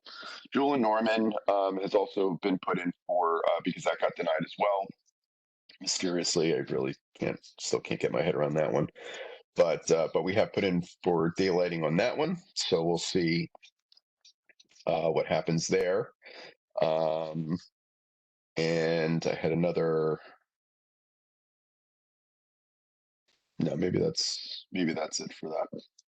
Okay, so that's my old business updates. Okay, so I see Paul, William, for board. So go ahead, Paul. I kind of want to ask a follow-up question about the warrants, Leonard and Skillman. You know, we were told for many years that Olive and Maspeth didn't meet the warrants, or Kingsland and Maspeth, but then finally DOT did something. So I guess I just kind of wanted to try to understand, like, is there some kind of like DOT discretion at work in those instances? Or like, how did we get around the warrants for putting signage at those intersections? Because it's, you know, and it's made a huge difference. Like, Olive and Maspeth feels so much safer now. You see people crossing there all the time. It's not nearly as scary. Cars actually stop. Like, it works. And so how do we kind of, But Paul, what makes you think that it didn't meet the warrant? because that's what we were told for. Yeah, they've years. denied over and over again. Yeah. Well, a lot of that came out, you know, once we did those walkthroughs around Cooper Park and Cooper Park houses, with Ms. Workman at the deputy borough commissioner, and so a lot of that came out of there. But that doesn't answer your question, Paul. So if you know, and I see, and now I see Ms. Go ahead. I'm sorry. No, go ahead, please. I do know that the ped counts, the last, when they did with the cameras, they had put up cameras, the ped counts were up, because prior to that, they did it on a winter frigid day and nobody even came out their office. I still don't know if it actually did meet the full warrants. Maybe Rhonda, if you could find out for us. But regardless, Right. I totally understand where Paul is coming from, because, you know, we fought for this for like a decade, you know, these things to happen. And it yeah, once the deputy borough commissioner came out, I know that she worked really hard, and the whole team at DOT worked really hard to, you know, to do something for us. So, you know, I'm very grateful. But I do agree with Paul. It's like we, you know, is it right under the threshold, but that gave the opportunity to actually do something. So if we get some clarity on that, it would be really helpful. So I'm sorry, just so I understand, I'm sorry, the location is Olive Street and what was the? Olive and Maspeth Avenue now has stop signs, remember? Has a And stop then, sign, and it's an right. always stop, right? It's an always stop, and then DOT added the stop sign at like I said, Olive and Maspeth Avenue, which is fantastic. I'm so happy. So thank you. But so Kingsland and Maspeth, and then Maspeth and Olive. Kingsland, also a stop sign there, right? It's an always stop. That's And right by and your a office, right? Yes. yeah, stop sign and a flasher. Yeah, that flasher was put in first. I think Right, that that's right. Mhm. that wasn't about a warrant. That was put in. I don't know how that gets put in. That's a really kind of an unusual item from the toolbox. But I will inquire how the either the warrant got met for those two locations, or if there was some sort of workaround. Could it be because that's a T intersection and it's kind of hard to see the stop sign if you're coming from, maybe if you're coming Yeah. east? Eric, I brought up the flasher because there was one that I only knew of in the neighborhood, which was, Grand Street and Kent had one before the Oh, yeah. changes were made. So Right. I raised that, and I was, and they implemented it, which, like Rhonda said, it's very rare to get those. Okay. So yeah, it would be good to know if they snuck under the warrants, how that happened, and then how, it's possible to apply that to the area that William has his hand raised for. But okay. So Paul, are you done? Yeah, that satisfies my question. Just Okay. understanding what we did there that was so successful and how we can apply it in all these Right. other places and not take a decade or 15 years to do it. Exactly. With you on that. Okay, William? This is two old business. Basically, again, regarding no traffic lights at Graham and Jackson and no stop sign. Woodport and Jackson, specifically on Woodpoint, that goes in two directions. We, again, this past week had two close calls, and I know it keeps getting rejected. Do we have to have someone maimed or killed before we get some action? The other thing is regarding the emails, and Joanne, this is not regarding you. I know you're doing a great job, but a lot of my neighbors keep saying they sent emails regarding this issue to the community board, and I've asked them to CC me. I get the email because it's CC, but I do not see these emails going to transportation.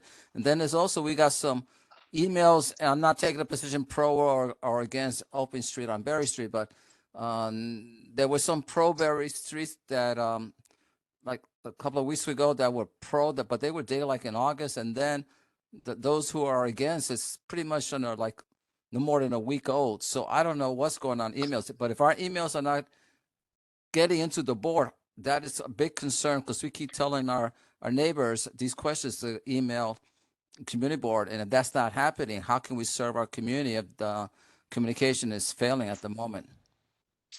William? Yep. We, since November 23rd, been having trouble with our email. We cannot do mass emailing or anything. It wasn't going through. I'm working with Do It to fix the issue. We're still having problems. But if any of those emails, you could maybe you could talk to me tomorrow and give me the names so I could look for them and make sure that we are getting them.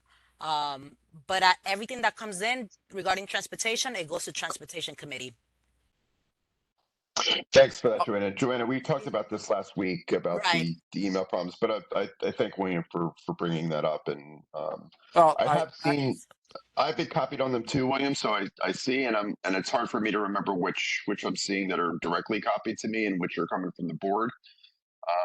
But I do know that the office has been having a lot of web and email problems. But Well, I think this needs to be a priority. I mean, we're talking about, the search committee for a new district manager, but this something is urgency because we are failing as a community board if we cannot guarantee communications between ourselves and our neighbors. So Eric, I'll talk to you, and Joanne, I'll talk to you later, but it is a big concern to me. Thank you. It should be a concern to all of us. This has been a problem since Do It, took over managing our website and stuff. When we used to do it ourselves, we used to have less problems. I feel, and if somebody disagrees, that's fine, but that's my impression.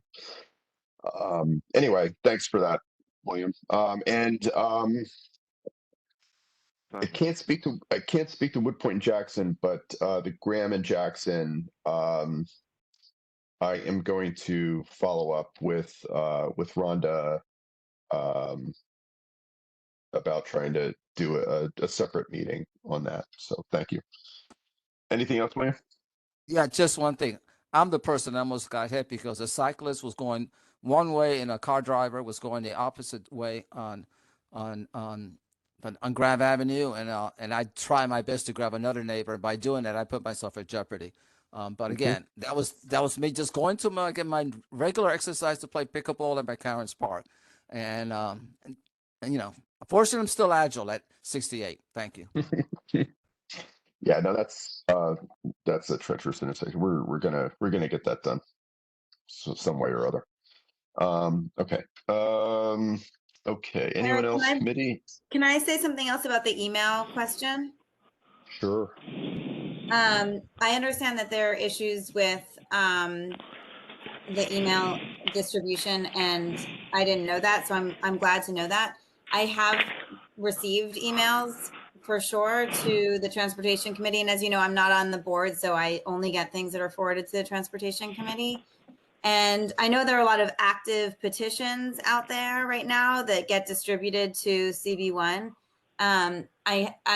It seems like, and I need to go in and do a count, but those seem to me to not always be equally distributed. They certainly are not all distributed. I know, I happen to know from McGinnis that there have been 2,000 signatures, which would be 2,000 emails since June, almost 2,000, 1,876 or something. And I've received 99 emails about McGinnis since June. And the last one that I received was June 21st. Oh, sorry, I apologize. The last one I received was July 19th. So, and not another one has been sent since then. So, but I still do get quite a lot of emails for other petitions that are going around the neighborhood. So I just bring this up. I understand that it's overwhelming to receive that number of emails. I just think that as we're discussing distribution, that there should be some kind of policy around what gets distributed and how. It shouldn't be like at the discretion or at the convenience of whoever is managing the inbox. Eric, I just would like to say something. Do It manages our system, which means that they all have protection. And maybe we should talk to them about this so everyone could be aware of it. If it detects that is spam, it will put it either into spam or block it. So it would be a good idea to maybe try to get Do It into speaking to the board about this. That way it could be explained. It's not that we're picking and choosing when they come in. If we get them, we distribute them. I think somebody.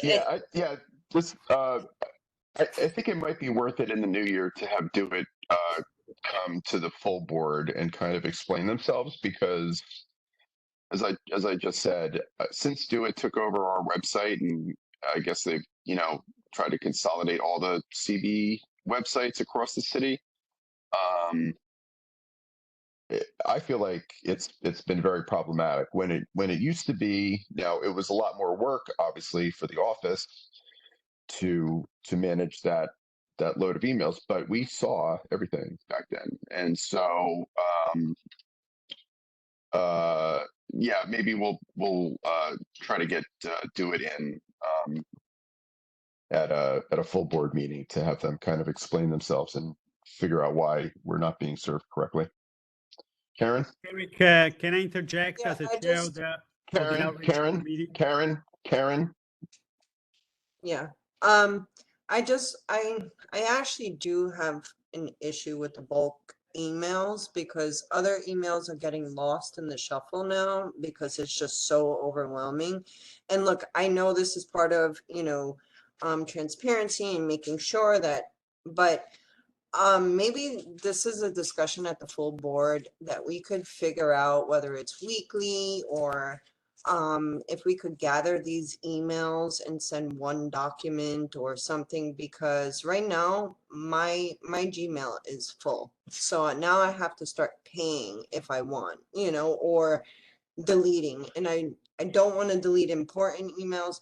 So there needs to be a better way to distribute this to us. And maybe again, we'll need to, have a further discussion.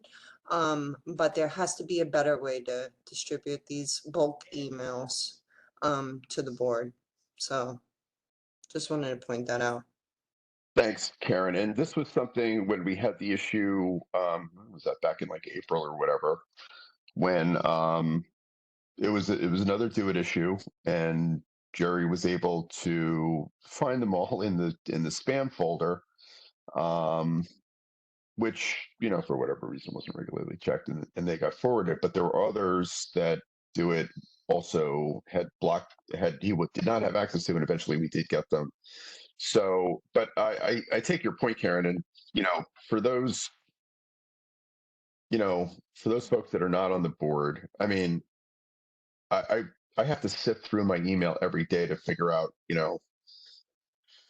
okay, great, Governor Hochul announces whatever, but I can watch that on New York One, but we need to get that information because it is distributed, and by law we have to get it. But just for an example of the kind of stuff that like clutters board members' inboxes, it would be, to Karen's point, it might be better on a weekly or a monthly basis, or maybe report it out when we have a district manager on the district manager's report or something like that, received, or make it an attachment, a separate attachment with like 1,000 pages or whatever, or some other way to sort, or maybe an Excel sheet, because if it's a petition letter, it's not so important to hear the same block of text that's been repeated, 20 times as it is to see the person that sent it and the position of that person, for transparency. As long as, the board is understanding that citizen X is concerned about issue Y, and their position is yes or no or whatever, that's the important information.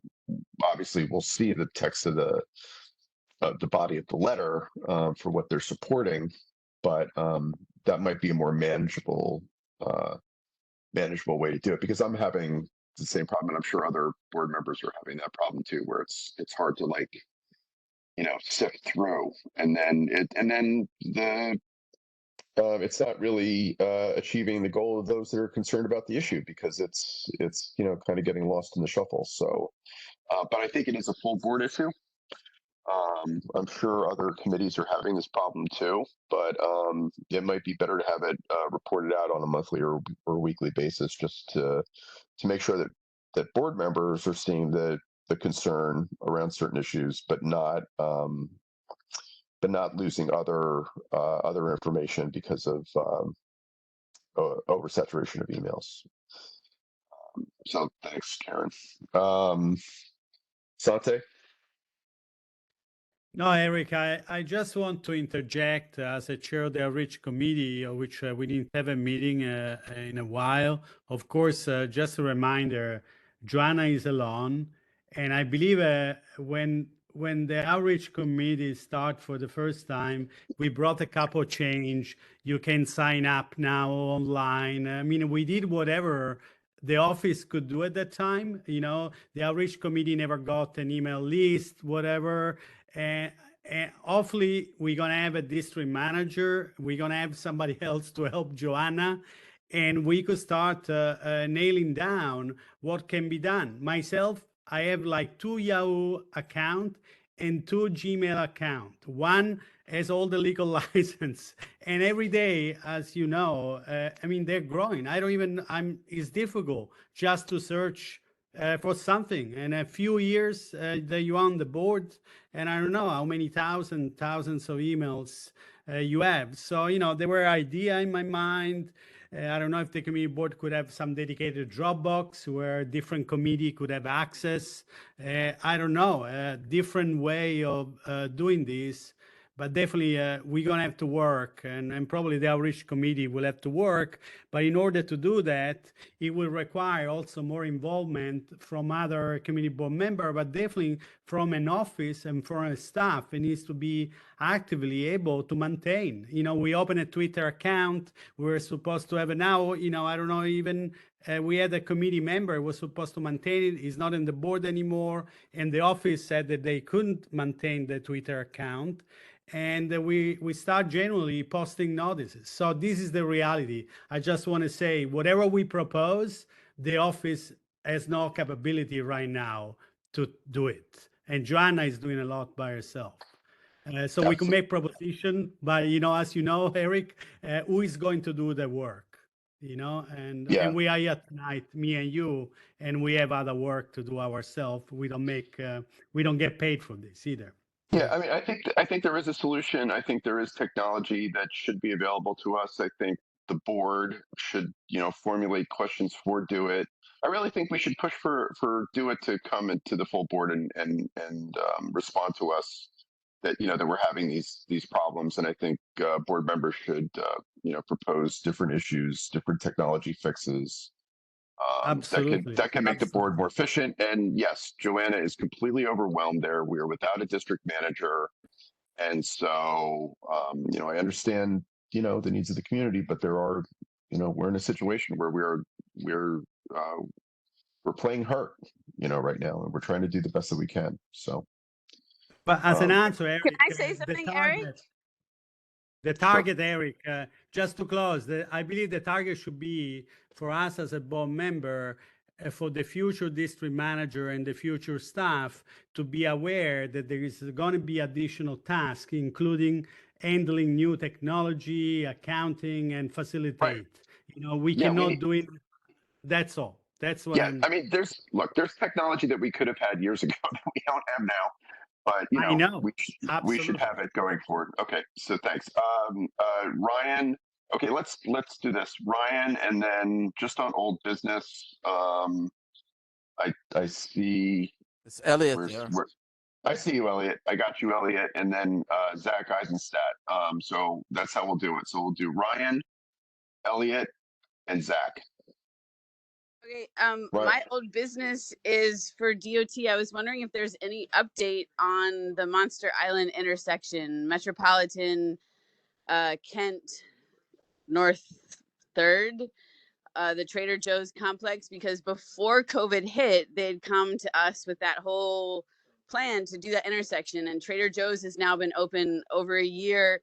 There's been several accidents. I've seen posters up. I've seen trucks getting stuck, not being able to make it because the parking was never daylighted. And so I was wondering, what happened to that plan? Did it like disappear into air? Is DOT waiting on something? Does it need to be rejiggered? Because I was wondering what happened to that because it's dangerous. Well, Trader Joe's was supposed to do all the traffic mitigation there. I do know that what is that? The traffic, because we talked about the plan was for DOT to change the direction of the lanes and stuff that was presented. So the developer is responsible for making the changes that that were required for to accommodate this development. But they didn't do everything that they were supposed to do. That's beyond my pay scale, but From what I my understand, does that mean that we did do the direction reversal that was necessary. So if No. there's others, That's no? what I don't think anything like unless it's happened in the last week. No, There's- my understanding was the direction reversal happened, was supposed to happen a couple of months ago. If there's other specific things that you're talking about, No, I'm talking about the traffic reversal, and there was supposed to be a daylighting so that the truck could make it out. and so daylighting where exactly? I want to say it's on the not on the Metropolitan, on the North First when they're pulling out, because it changed so that you could only enter. You're like, again, I don't think it's been changed, or if it is, the signage really sucks because but the trucks were supposed to enter on the U and exit on that one. We had also asked questions about. We had said that we'd asked. Not finishing your sentences. So it's not North First, it's North Third, isn't it? All right, sorry, North Third, the North Third intersection, because the trucks have to make the left turn on Kent. Okay, whoa. At Kent. North Third at Kent, when the truck is pulling out, there was supposed to be daylighting there because they can't make that turn out if the cars are all parked there. So they get stuck, or the cars get sideswiped. They get stuck out there too, and they block the whole intersection because, again, it's a stop sign and they have to make a left-hand turn. Yeah, I don't think North Third there was a direction reversal. It was River Street, I thought. That was the direction. River. Yes, River Yes, it Street, was River Street. because it was making it so it was all, River Street was reversed, but then they exit out North Third because it's a Correct. one-way thing.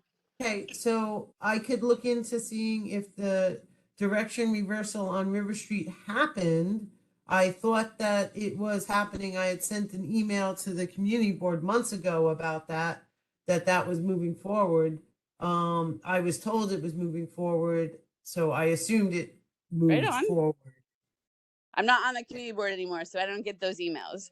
I live on the That's corner. fine, and I but you're haven't- also I saying you were haven't there seen- a week ago. So if you're saying that the reversal, it wasn't there, then maybe it's, then I trust that if you saw that, then that's what you saw. So I'm going to find out what happened with that. And I can look into the intersection of North Third and Kent. That's what I was going to say. At the time when because this happened pre-COVID, it was before Trader Joe's opened, we had said maybe in a year coming back to look at that intersection because we assumed it was going to be high traffic and dangerous. And I would like to note it's high traffic and dangerous. So maybe DOT can come back and look, because again, there should probably be a light, not a stop sign, because those cars all trying to make that left-hand turn from North Third onto Kent have to pull out super far, and they block the bike lane, and they sit in the middle of the bike lane, they sit in the middle, and there's tons of pedestrians trying to enter into Trader Joe's, that bike lane, because there's parking on the street and not everyone even knows. There's not big signs up for the Trader Joe parking. I know DOT doesn't like signage, but lots of people are trying to park on the street and running running across the street there. So there's tons of pedestrians crossing there because they don't realize that they could park, but also there's just lots of people walking there and biking there, and the people pulling out block that whole bike lane. They block the pedestrians. It's a bit wild. Why don't you submit a request for a signal study then at that location, if that's what you're asking for? Okay. Sounds good. Okay, but Yeah, I will so follow Ryan, up with the other two. Yeah. Ryan, Ryan, please put that in and forward the ticket number to the board office to Okay. the committee's attention, and then we'll follow up in January or February. Sounds good. Thank But you. in the meantime, Rhonda, if you can get if the direction change actually did, I think it did. It seemed to. I'll I'm over there quite walk down right now and check it out. I'm over there quite a bit. I'm pretty sure it did, but I know cannot it was confirm that. supposed So. to, Then and nobody maybe told me that maybe it's just the daylighting, because I swear there was directional change and there's some parking lots, because that was what the whole discussion is. And maybe did the parking lots like my guess now is that they didn't take away the parking so people wouldn't get mad. No, we said because we had a whole discussion about Trader Joe's and we kind of tortured them a little bit, and we did say that we needed daylighting there. This goes back a ways, so but I'm not. I'm on Kent all the time, and I'm not remembering seeing daylighting at that intersection. So There's that definitely should not happen. daylighting. Yeah. So Ryan, go ahead and put that in. I don't think it Rhonda, was daylighted either. I'm pretty sure it wasn't. I don't see the same now. Like I said, I'm there all the time. I'm usually there. I want to say like noon, and then later in the afternoon. And I'm not seeing the kind of mayhem that you're seeing, but that could be because the trucks are coming in the morning or they're coming at different times. But it is nutty over there. So anyway, so Rhonda, if you can, for the before I submit the report, if you can just get a confirmation from the engineers that the reversal happened, and Ryan, feel free to email me that it did or didn't, and then also send me that ticket so we can follow up on it. Thank you. Excuse me, at a future meeting. Okay. Send me the number too.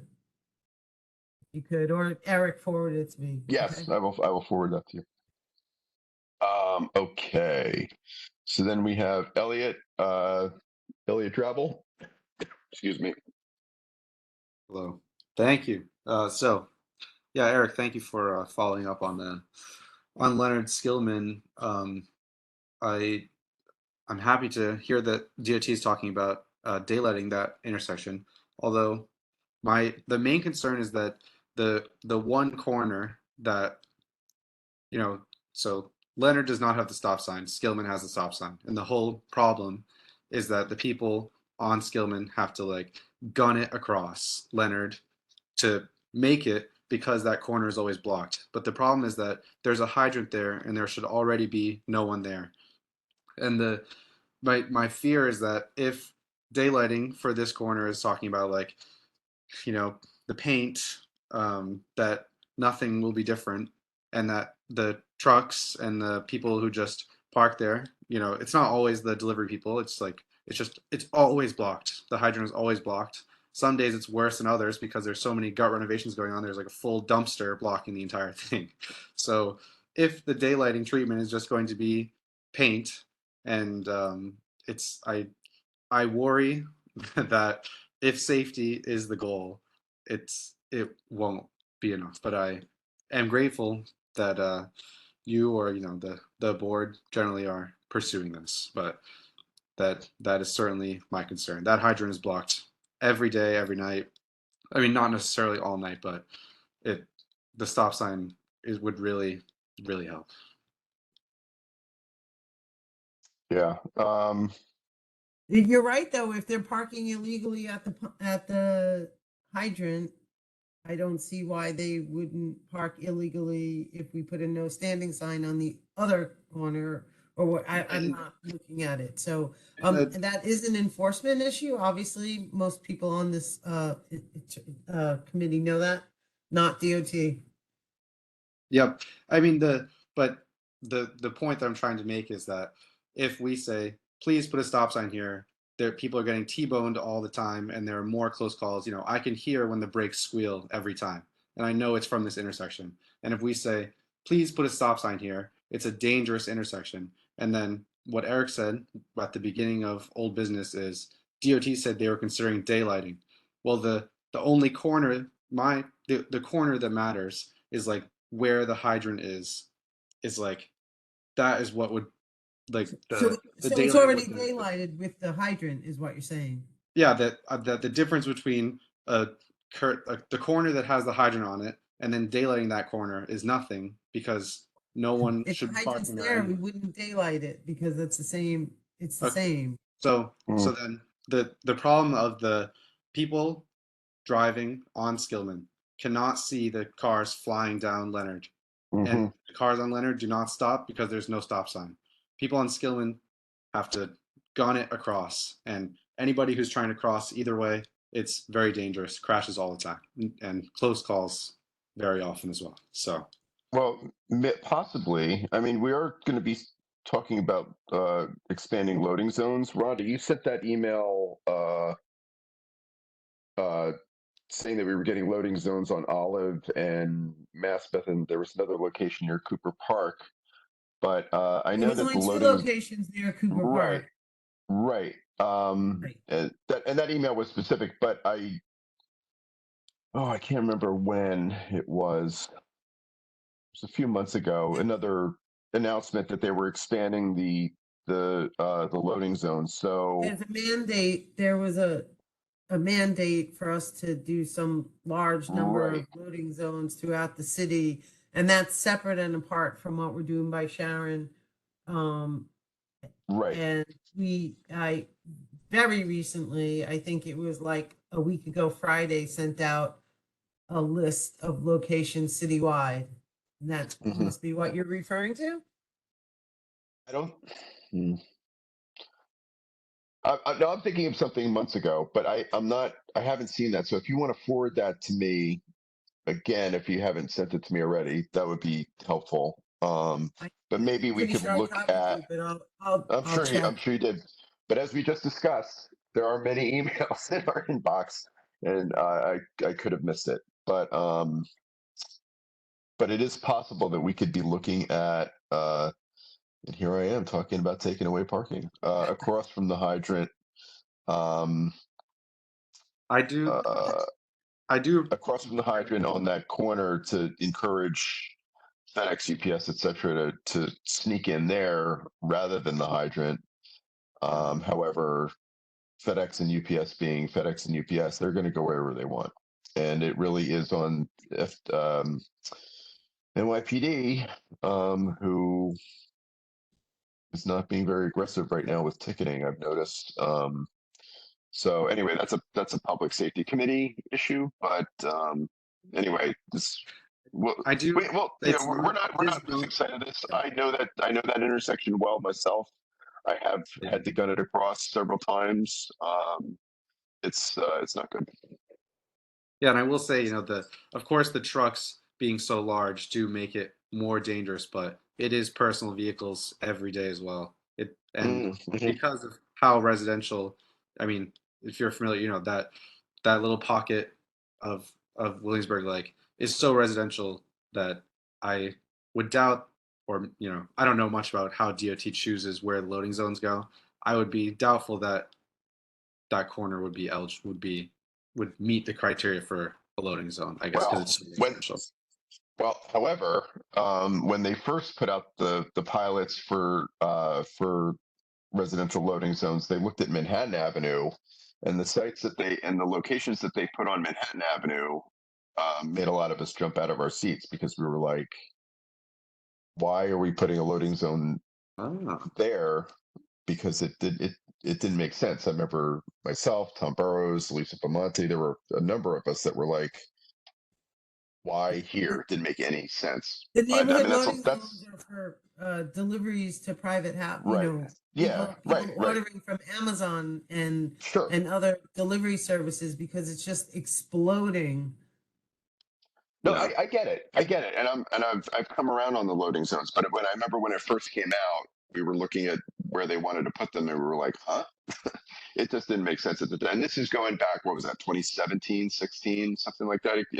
It goes back quite a ways. Anyway, Elliot, Well, thank you. It's 9:00 now, and I really Yeah. want to move along. So thank you for that. We have not forgotten about it. Zach Eisenstadt. Yeah. Hi. Thank you so much for letting me speak. I apologize if this is not old business or new business. I'm not quite sure. I know it's come up before in these meetings, but this is my first time being here.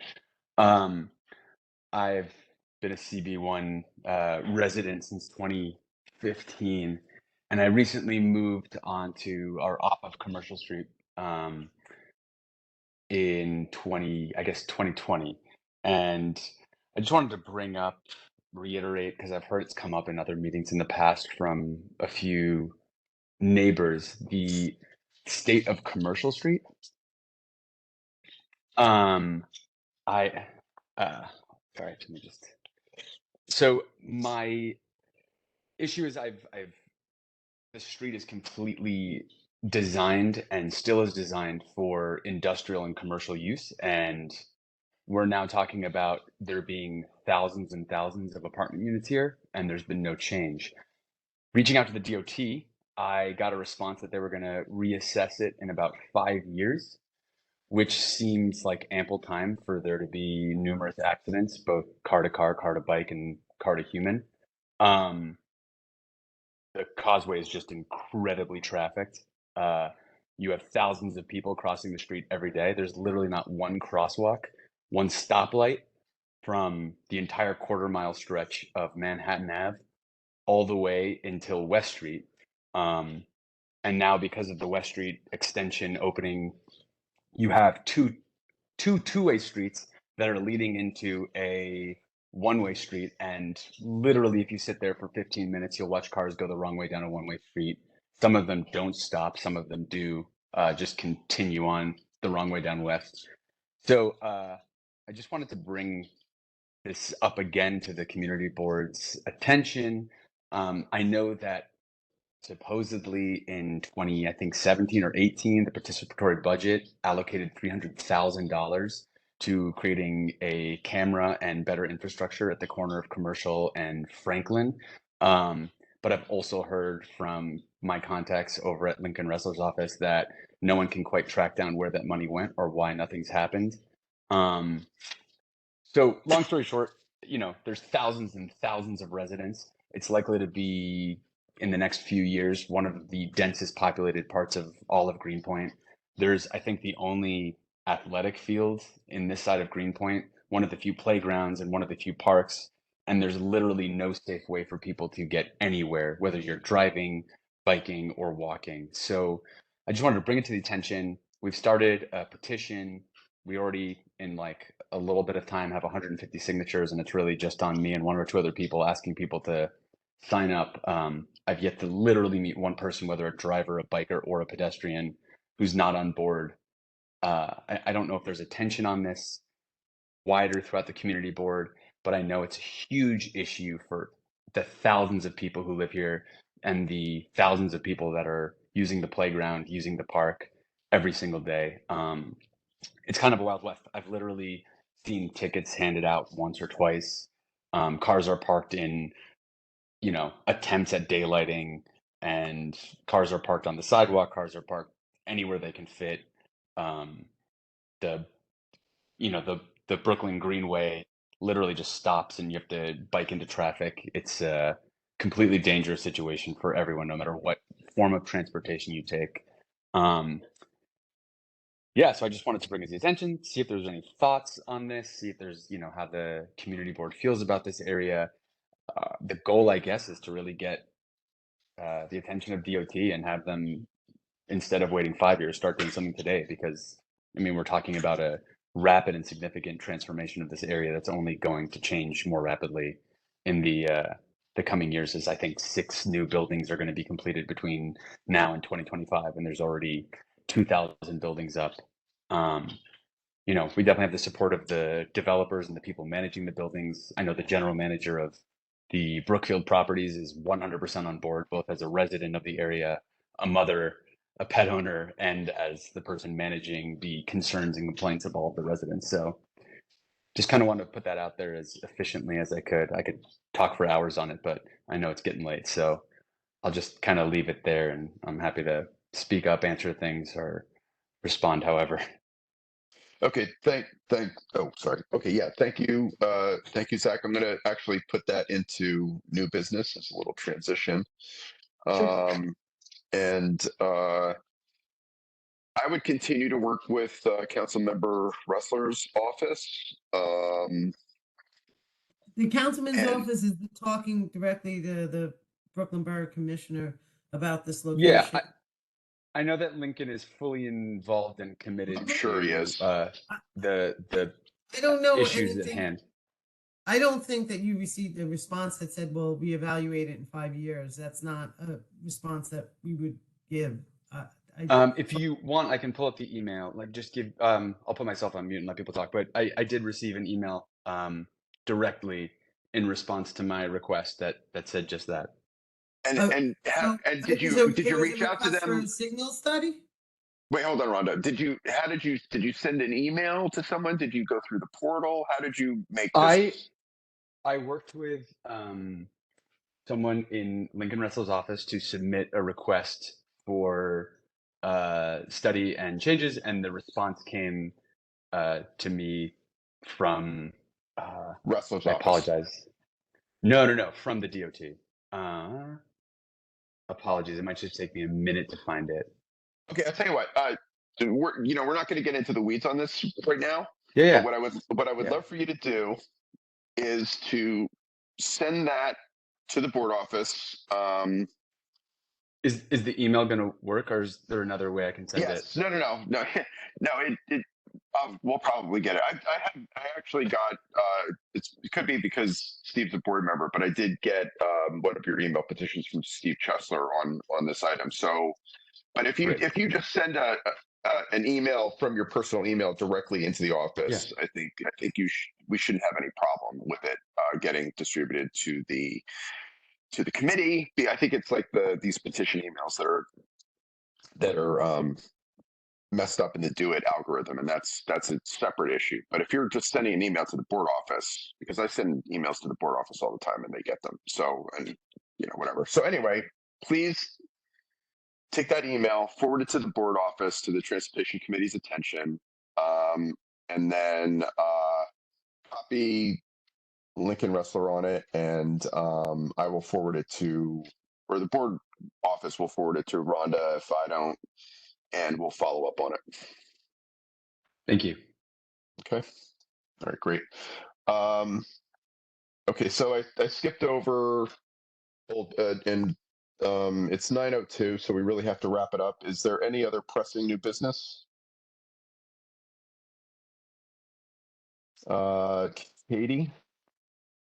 Hey, Eric. New business or old business, Katie?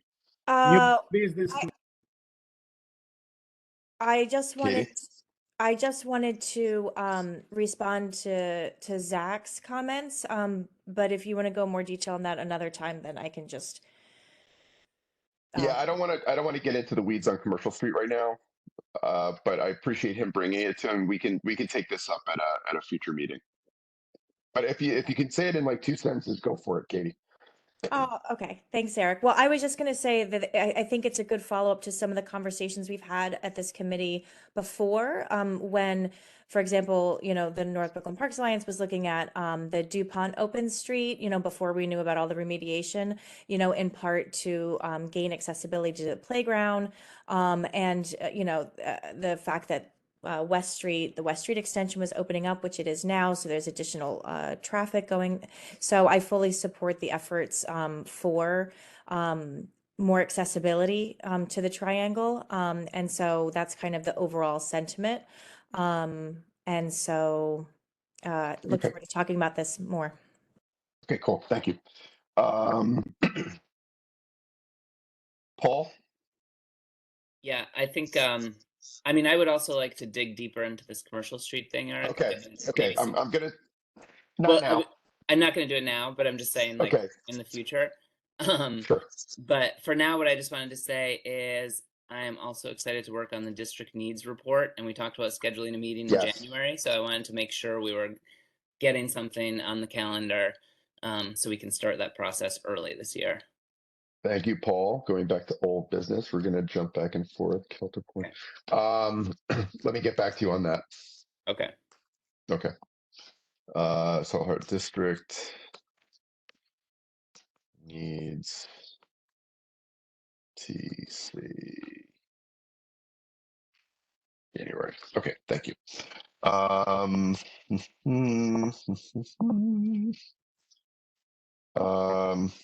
Okay, Katie, do you have anything else, Katie? Is your hand still up? I'll take it down. Sorry. Thank you. Betsy Sidden, I'm just going by what I can see. I'll be really I'm quick. here too. My hands is up too, Eric. Okay, I can't see you, Sante. I see you now because you talked and you jumped onto my full screen. So anyway, Betsy, Sante. Hi, I'll be Betsy really first. quick. This is Betsy. I just want to echo everything Zach said. As a resident, I think it's really important and it needs to be addressed ASAP. So that's all. Thanks. Thank you. Eric, you also have Meg hands is raised. Meg. Oh, okay. So Sante and then Meg. Sure. I was waiting here because I had a couple of new business, but I heard Commercial Street are going to be like the other did, very brief. Just a reminder, Franklin Commercial mapped as DOT track routes. Still, we have a Greenpoint, Williamsburg, and Long Island City, the biggest industrial area in all the metro area. Somehow, yes, there is a development there. I believe it's very dirty and there's been all construction all over, but I've been for 25 years in the neighborhood. We deal with, and probably we're gonna die, and still we're gonna live with construction. If somebody just arrived here, the green line, whatever, we're gonna have to talk about that. But still, we're gonna need track, and I see more track because there is new development, and everybody order merchandise on Amazon and everywhere. So I don't know what would be the compromise, but there is going to be still a lot of vehicular transportation to serve these 50,000 more residents living there. Other new business briefly, Eric, the reason why I was here, I had an interaction with some community member in Greenpoint, and then there was the fire department one morning, and it's about actually a fire hydrant for a couple of years. It's an hotel on Franklin, 214 Franklin Street. I don't know if his Rhonda is here from DOT, and it's Franklin Guest House. There are two restaurants next to each other with a shed. One is Madre, the other one I can't remember. They literally raise a platform by the fire hydrants. It's like 6 inches high. There is a platform that is completely taking not only the shed, but also all the area that should be available for vehicle to get into the fire hydrant. And the fire department said, hey, it's DOT. I don't know what we have to do. You know, they opened the fire hydrants on top of plywood. This has been going on for 2 years. 214 Franklin Street. It's an hotel, and the fire hydrant has been permanently blocked. The shed I use for trash in front of an hotel, and parking, I don't know, scooters, motorcycle. I believe this should be looked into that. I didn't want to place a complaint at 311, but once community member came out and everybody was talking and the fire department was on the street, I thought it was a good idea to bring it to your committee. That's, you probably know that location there, Okay, but so- it's kind of astonishing. Okay, so Sante, thank you for that. Did you take this to public safety? No, I didn't. I thought it was something, as DOT was here, Rhonda was Yeah, here. no. Yeah, I've been here the whole Okay. meeting. Send it to me. Send me an email, Eric, with this location, okay? Yeah, so 214 Franklin. 214 Franklin Street. It's a little bit too astonishing, beyond Right, and tolerance. Did you put it in? Did you put in a 311 complaint on it, Sante? You did, yes? Did I understand you right? Eric, Oh, I should work on putting 311 complaint on my neighbors call me. I haven't. I'm actually. Okay, I do stopped that. doing any complaint. Okay, no, you should do that and like send the ticket number for that. And then we'll also forward it to Rhonda for follow-up and bring it up in Ronan's committee as well, because this covers a lot of different problems. But thank you for that. And I That's believe that's that important. Eric, I believe it covered what you were saying. Even a fire hydrant in front of an hotel, it can become a very usable space for a taxi, for a Sure. vehicle to stop by shortly. You know what I mean? But taking away, building a platform to privatize even the area by the fire hydrants for 2 years is a little bit too much. That's all. And Right. I believe should begin some action. And last comment as a new business, in light of all the affordability we were talking, and I mentioned last time, an Uber should be more affordable than Lyft. I have to take a Uber to go over the Williamsburg Bridge to Chinatown. It was $87. And I've been a Metro Line, probably you too, you've been a long time resident. We call Metro Line is beyond, affordability. Yeah, and we have to look into that when we consider Zipcar, what is affordable, because a car service was historically a very popular, very social way to move around. You didn't need to rent anything. You didn't need to have a driving license. Okay. Just a comment to throw in. That's it. Thank Okay. you. Thank you. Okay. Okay. So we have to close the meeting. So Meg, and then Armani, and then we'll close the meeting.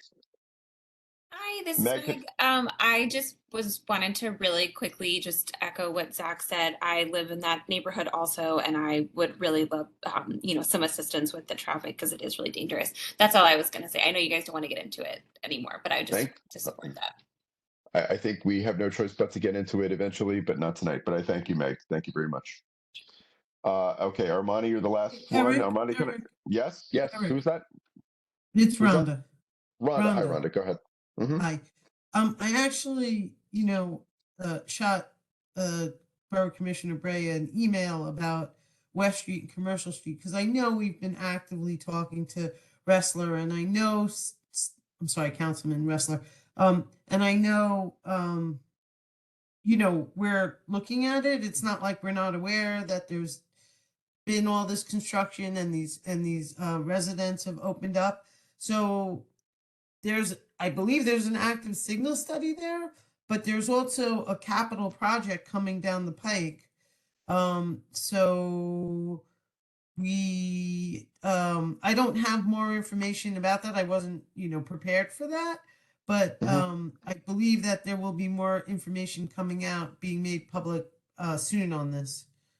Okay, so thank you, Rhonda. So let's do this. If you can find out if there is in fact a signal study happening, and when their projected completion for that would be, and then any information on the capital project. And once we have that information from your department, then we can follow up on it after that. Because if there's work already happening, let's not reinvent the wheel by having a discussion for something that's in the works. That's and right. then we can kind of, and then we can drill down into other safety issues. Okay.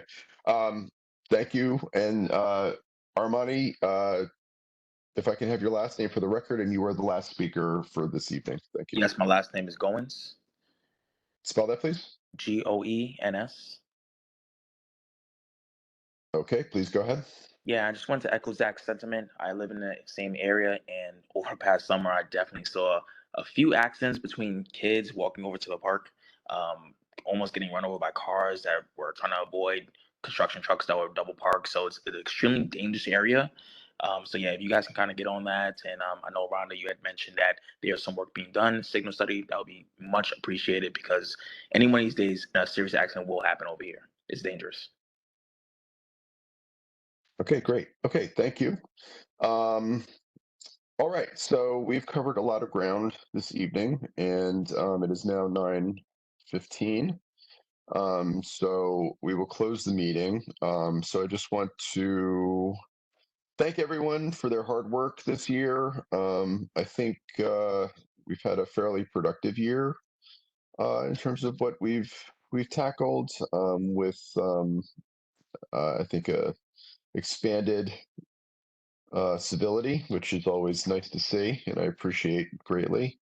But to the board and to the public that always engages with us, I really want to thank you all for your hard work, your engagement, your concern for your neighbors, and for the state of our lives here in North Brooklyn. And look forward to more in 2023. So I will wish everyone a happy holiday and a happy New Year. And we will see you sometime. And we will see you sometime in January. So with that, I will close the meeting and Feliz Navidad. Happy holidays, everyone. God bless you Happy all. holidays. Bye-bye. Happy holidays. Thanks, Eric. Happy Thank holidays. you. Thanks, everybody. Good night. Thank you.